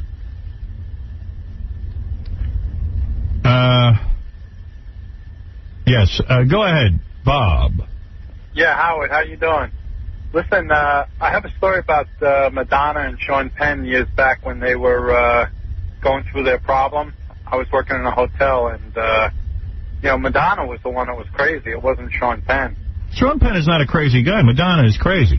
Yeah, she's out of control. Yeah. She came down screaming one time. She wants him out of the room and all this other stuff. And well, they try to paint him as the bad guy, that he supposedly tied her up or something. Yeah, but why did she want him out of the room? Just because a woman comes downstairs screaming, I want him out of the room, doesn't mean she's the bad guy. I know. I met a guy once who worked with her. You know what his name was for her? What? Satan. That's what he called her. Satan. Really? Yeah. Now, what were his complaints? She's out of control. She's a pain in the ass. Oh, that's funny. She really is. What was she doing? Yelling about Sean Penn? Yeah, she's yelling about him, and he just walked out of the hotel. She comes down. She wants him to go to another room. He comes back at like 1 o'clock in the morning and goes up to the room, and I had to follow him. And I asked him, everything okay? He says, sure, he was a perfect gentleman. And her bodyguard came out, this big black guy. He was about 6'8", And Sean went in the room with him, so I had to kind of hang around, see what was going on. And Sean's just like real calmly telling him, you know, what's going on, that she's fooling around with other guys and all this other stuff. Oh, dear. Meantime, they're making him out to be the bad guy. Of course. Yeah. No, there's nothing wrong. You notice this guy's in a long marriage now. You don't read a thing about it. Well, the thing that he's not really interested in being friends with her. She's always saying she wants to be friends with him. Right. He don't want anything to do with that. This guy's an accomplished actor. He doesn't need that aggravation. Yeah. She's nothing. Yeah. Warren Beatty's the same way. Warren Beatty's an asshole. Ah. He's unbelievable. Yeah? You should have seen him one day. He comes in. He's waiting for a phone call from some producer or something, and he comes into the restaurant at 8 o'clock in the morning. I'm in the kitchen talking to the chef, and this guy comes walking in the kitchen screaming, how come there's nobody out there to answer the phone? I didn't realize who he was. I said, I'm sorry, so you have to, wait outside. And he starts screaming for the maitre d'. Well, of course. Everybody fired. Listen, let me He's tell you. going to have people fired. He's like a good-looking chick. I mean, here's a guy so good-looking. He could have been a girl. He should have been a girl. Girls that fawn all over him. He thinks everything he says is interesting. Yeah. That's why he's an ass. Now, I mean, you see that Academy Award speech. Most people would say, I know I'm boring the audience, I'm going to get off. Or maybe they would have prepared something if they're winning a prestigious award. But he is so used to, having people just look at him. And fall all over him. Now he's old, he's not good looking anymore. Now he's starting to listen to what he has to say. And it's really not... Listen to this guy. I thank my profession for giving me freedom and access. The freedom to live a much fuller life. With you, we could yell out about a telephone. Yeah, right. Right. You've got some balls on it. He's got freedom and access and no patience. And the access to get out and get to know the world and then come back and go back to making movies. Please forgive me for not making more of them. I'll try to do better. Thank you so much for encouraging my voice in public affairs. Please forgive me if I've used it stridently or, in fact, not often enough. I'll try to do better. It's embarrassing. Guy's an embarrassment. You talk about running for office, and these idiots in Hollywood are talking about... Who is asking him to do anything? How he'd be great. I'm asking him to do something. Shut up. I would like to say thank you for making me look good. I'm first, last, and always an actor. My pride in that is unbounded. Please forgive me for being a producer. I'll try to do better. What does that mean, even? Nobody, and they just laugh. They laugh because they're embarrassed for him.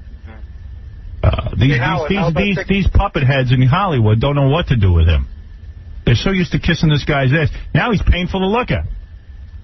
I had him on the show. And it's mandatory to write that he looks 30. I think he makes that mandatory. Yeah. He doesn't look 30. He looks his age. He looks 70. Every second of it. Believe me, I look 70. So he's got to. He's got to look 70. I look like a bus hit me. I wake up in the morning, I don't believe. I'm having all the mirrors removed from my apartment. But I love these guys who are 70 who have the little children running around. Please. He's still pretending like he's 40. Mm-hmm. He's got a little being in Annette Benning's belly. Right. Yeah. Yeah. All right. Well, thank you. You're absolutely right. You know why? Because you're a normal guy. Can I get tickets to the Rainforest? Yes. Hold on. All right, thanks. Tickets for everyone for the Rainforest concert. 10th annual Rainforest concert at Carnegie Hall on April 13th. Do you know this is the last one? Is that right? That's what it said in the papers I got. 10th and last. All right. Wow. Sean, you're on the air. Hey, Howard. Yeah. Wow, how you doing today? Good. Is this Sean Penn? No, it's D. White. How are you? Good. What can I do for you, Sean? Yeah, I got a phony phone call to Stutter and John. You want to hear? Yeah. All right, here it goes. This is Stutter and John thinking that somebody used his image. Yeah, go ahead. All right, what do you want to think they heard about? Hello? What do you want to think they heard about? Yeah, I seen that Magic Johnson show last night. Terrible. I mean, my name's Dave. I watch all kinds of talk shows. Johnny Carson, and I'm telling you, this guy's no Johnny Carson. Hold on. Turn up your radio. Alright. Get the turn off, dude. That's like you've been doing. When you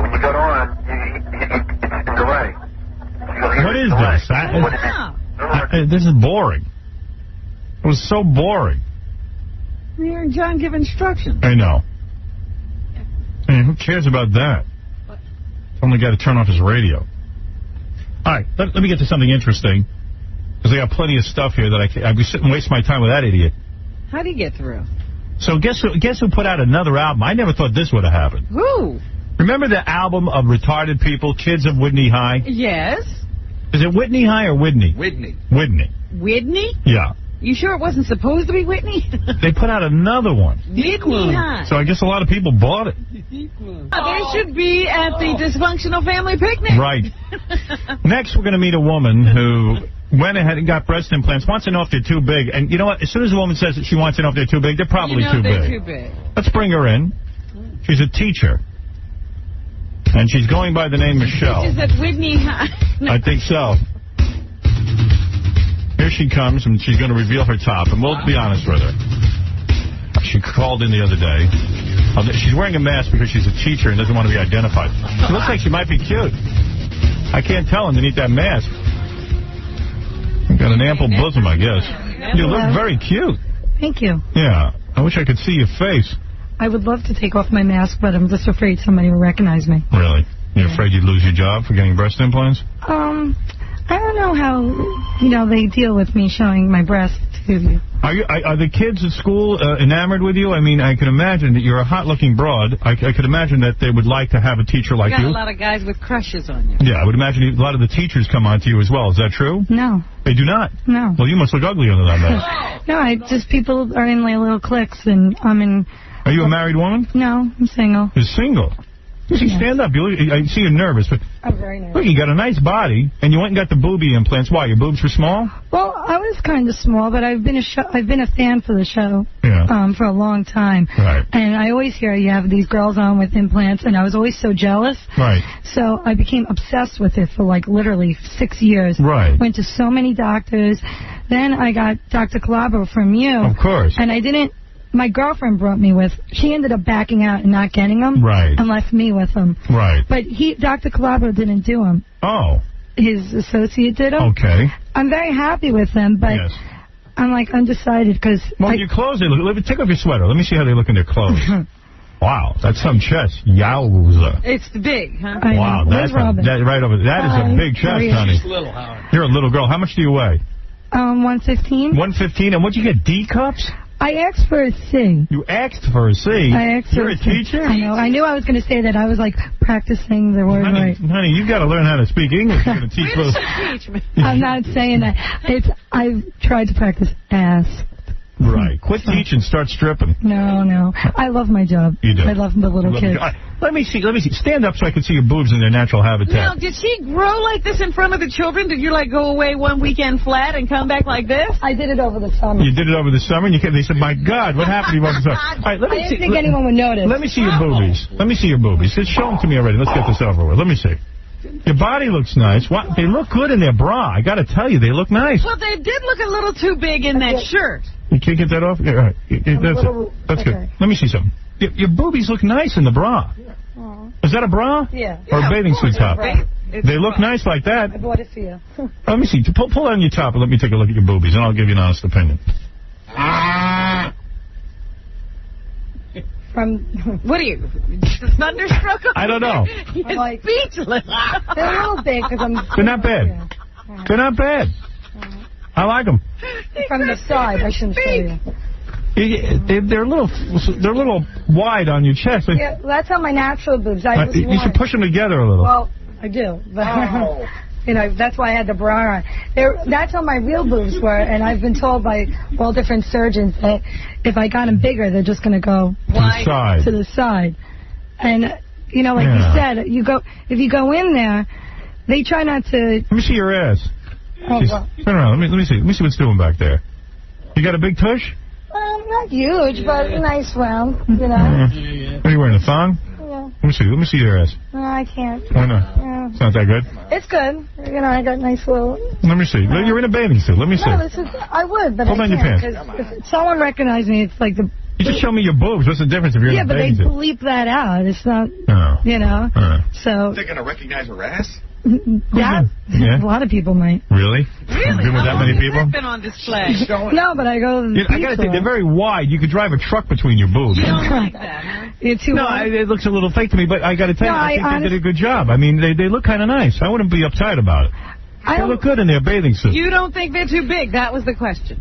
It could have been a little smaller, but you broads all force these doctors to go big. Dr. Calabro tells me about broads like you all the time. You're screaming for big boobs. I was screaming for big boobs, and he said he didn't want to change my mind, because I went to another doctor in New York City, and he was trying to give me, like, a full B. Right. And I almost said yes to that. And then when I went to Calabro, he was like, you will totally not be happy, and you'll come back a year and ask to get them bigger. Right. So I don't want to waste your money or your time. I see. Well, you should have gone to a C, maybe. Well, I did. I asked for a 34 big B. Ask. I knew I was going to do that. You see, I'm nervous. You're nervous? Yeah, I can't believe you're a teacher. Axed. Well, if someone says axe, they should get ready. Not be showing your boobs for not being able to speak English. Well, I do speak English, and I'm in... Well, they like me in my school. I'm very nice, and I'm a good teacher. You're a nice The lady. kids love me. All right. I hope you're speaking. Your boobs look nice, though. They look natural and everything. I mean, they collaborate. No, I kind of know that they don't look natural, and that was kind of the idea of But they look good in the clothes and makes you look nice. Yeah, I don't see any problem with your boobs. I feel good about them. Yeah, I heard Casey kind of like saying that was way too big. They're big, but they're not that way too big. But, you know, I have to say that... You've got a big ass, and it balances out your ass. That's why I got them. Right. It's not that big. You think Well, it's not out of shape or anything. No, but it's quite big. You think so? Oh, yeah. Oh, my God. Yeah. All right. Wow. You got a nice set of jugs. Yeah, all right, you're okay. I do you. I bang you. Yeah, well. And, you know. Well, whatever. No, that's good. I love tall men. You do? I think tall men, anything over 6'4" is very sexy. Thank you. How old are you? Because he has an age requirement. I'm too old for him. How old are you? I'm 27. Yeah, you're too old. Yeah, way over the limit. Yeah, you're way too old. I only date 22-year-olds. Yeah, I know. Yeah. I heard. Yeah. I'm a big fan of the show, so I've been listening since the beginning. All right, well, you wanted my opinion. Anybody else have a different opinion? I feel they're not bad, right? They're not bad. They went too big, though. They went too big? Where's Fred? I don't even see him. From the side. Sounds like God. You never actually see him. But I'm so happy I'm here because I feel like I know everyone because I watch the show and I listen. Trust me, you don't know anybody. I know. The only thing I don't understand is why she'd whip out her breast, but she won't show you her ass. Because she's embarrassed of her ass and she's not showing her breasts. What's wrong with her ass? Would you stand up and show me your ass? Is she a rat? Go ahead, let me see. Hold on, let me see how you look. I think I'm digging you. Let's see. He doesn't have a bad body. No. What are you talking about? Look at the size of that caboose. Oh. No, that's just one girl, right? That's one girl. That's a big caboose, That's huh? not bad. 27. You got to hit the gym, honey. I do. I go to the gym. You do? I have a stomach. Go 2 times a day. I do go 2 times a day. You do? Go 3. Yeah. Go 3 then. Don't Whatever you're doing, up it. I knew this. I said, you know what? He's going to abuse me, and I see. I'm not abusing you. I'm telling you what to do. On here. I go to the gym. I eat girls. I seen what. I've seen girls. Now you're getting me really nervous. You don't have a sense of grammar. I don't. I really don't, and that's not. How are you teaching kids how to talk? Well, Did you get through college? Did you get through college? How did you get through cottage? I did very well in college. You did. What college was that? I'm not saying, but. School of Hard Knocks. And I'm going to graduate school. What is it? Yo, Howard, you want to play Turkish Millionaire with this broad? Got it. Ah. No. Oh, see, now you can prove to us you're smart. Yeah, let Howard ask you some questions. Let's see what you can say. I didn't say scene. Let's see how much you know since you're a teacher. Well, I teach lower grades. And I'll let you play for $1,000. How about that? $1,000 if you answer 3 questions right. You get. Shirt on? No. Well, you're telling me I'm fat. No, you're all right. Believe me, you're a lot thinner than I am. I go to the gym twice a day. No, actually let's go 3 times a day. Oh, yeah, in between teaching. Just go all day. All right. Could she do squats now? Yes. You ready? I'll ask you 3 questions. If you get the 3 questions right, you win $1,000 from i1.com. i1.com is the greatest internet site because you can search anything on the web and you get a shot at $10 grand a day. You ready to play? Mm-hmm. You are. All right. The first question is a spelling question. Oh, no. Spell cellulite. Oh, forget it. Do I have a piece of paper? No paper. C-E-L-L. Oh, hold on. 1,000. I don't know. I was going to... The answer is Mark Twain. Oh. Mark Twain. Samuel Clemens. Either answer. Under the name Mark Twain.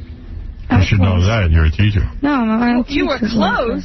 No, I got the 2 out of 3. I'm saying... She said Tom Sawyer. I said that was a... No, I didn't say that. I was saying it's some reason that was popping up in my head. But All right, here's a bonus question. Why is Fred here? You can answer that.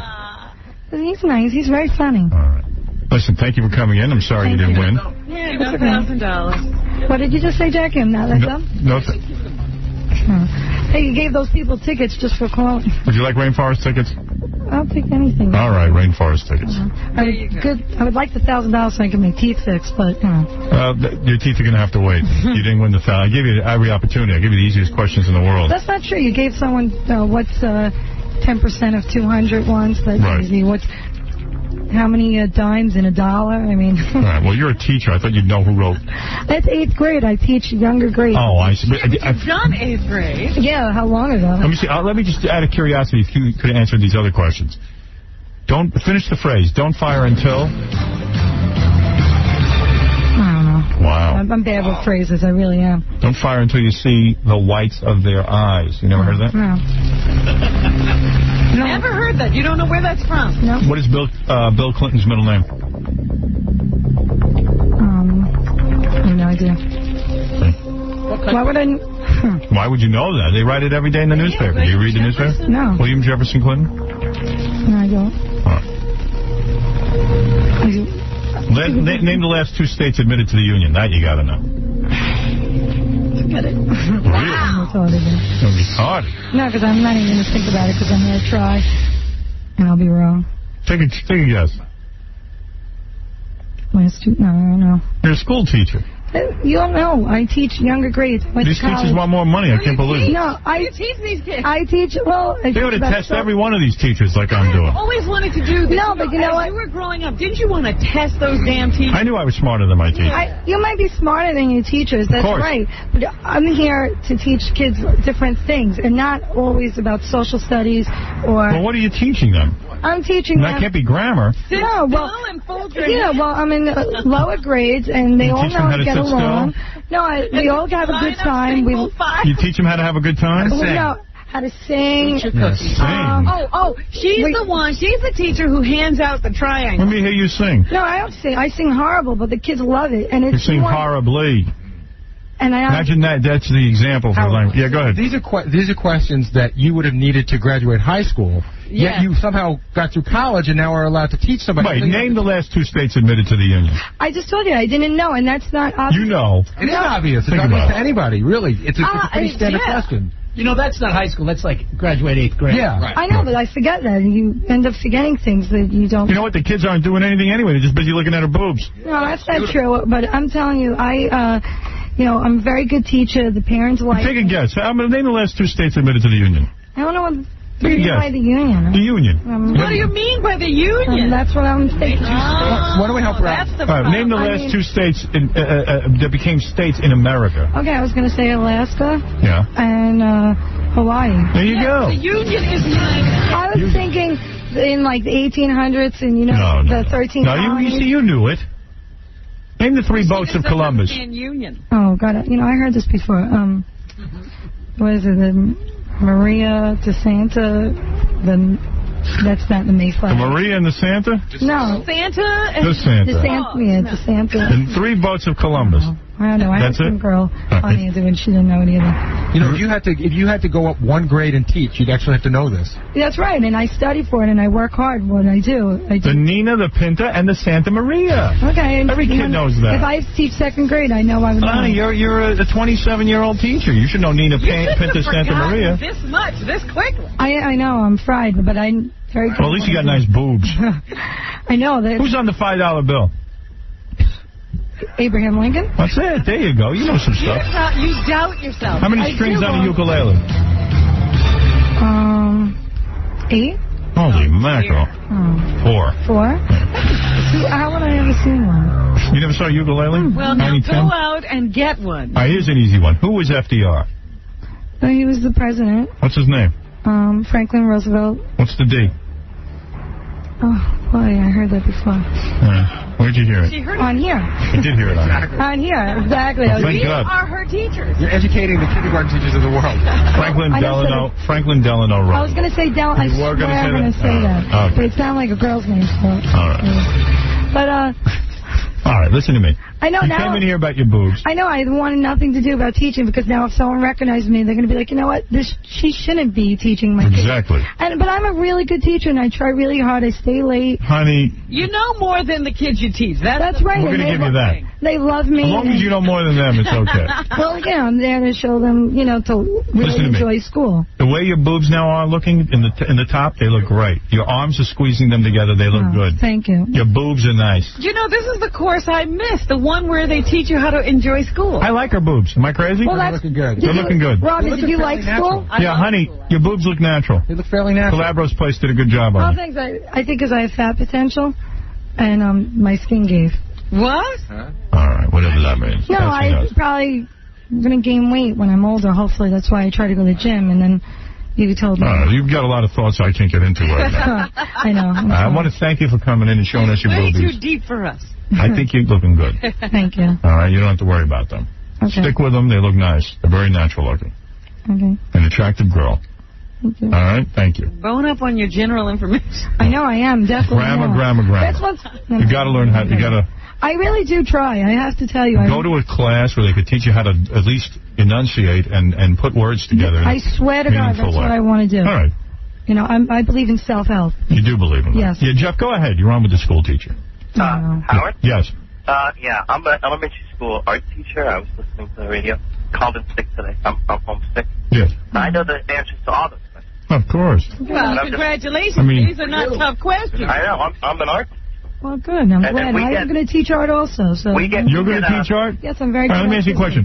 Who painted the Sistine Chapel? I'm talking about elementary art. I'm very creative. Who painted the Sistine Chapel? I don't know, Leonardo. Leonardo DiCaprio? Da Vinci? Leonardo da Vinci? Yeah. Hey, if the president and the vice president died... Okay, I don't want to answer any more questions. No. And you made me feel stupid. It's Michelangelo. I was told that I'm fat. I was told that I'm stupid. I had enough of I didn't tell you were fat. You got a nice rack. Oh, thank you. I say become a stripper before it's too late. Cash in and make a couple of bucks. There's a very small window. I like you. You can make in a month what you make in a year. Is right. I know, but I like what I do. And even though I make only less than $35,000, I'm still staying with Do both. Strip during the summer. I'd rather not. It's just the lifestyle I choose not to do. All right, don't do it. Hey, be my guest. I mean, I know everyone, whenever I've been told, some people tell me you should be a stripper, do it now, exactly what you said. Dr. Calabro, you're on the air. Yeah, Howard. Howard, it seems this young lady has a problem with the size. No, she doesn't. When patients come in, I don't have a problem at all. A bit of a sag, and we have to use a larger implant to lift it up if they don't want the full breast lift. I'm very happy with the work that you guys did. Very. She's happy. I don't know why you're thinking. We have them bring in pictures because it's very difficult. I brought in pictures. I don't want them too big, and then they'll show us a double D that was picture. Me. Yeah, no, she looks good. What picture did you bring in? I actually did that. I went through Playboy, and I was picking out all these pictures, and I didn't know. I had no clue on any sizes, so I took them all out, and the doctor was like, showed the doctor what you wanted. Yeah, and he's like, those are double Ds. You're a little too small for that. And I said, oh, okay. That's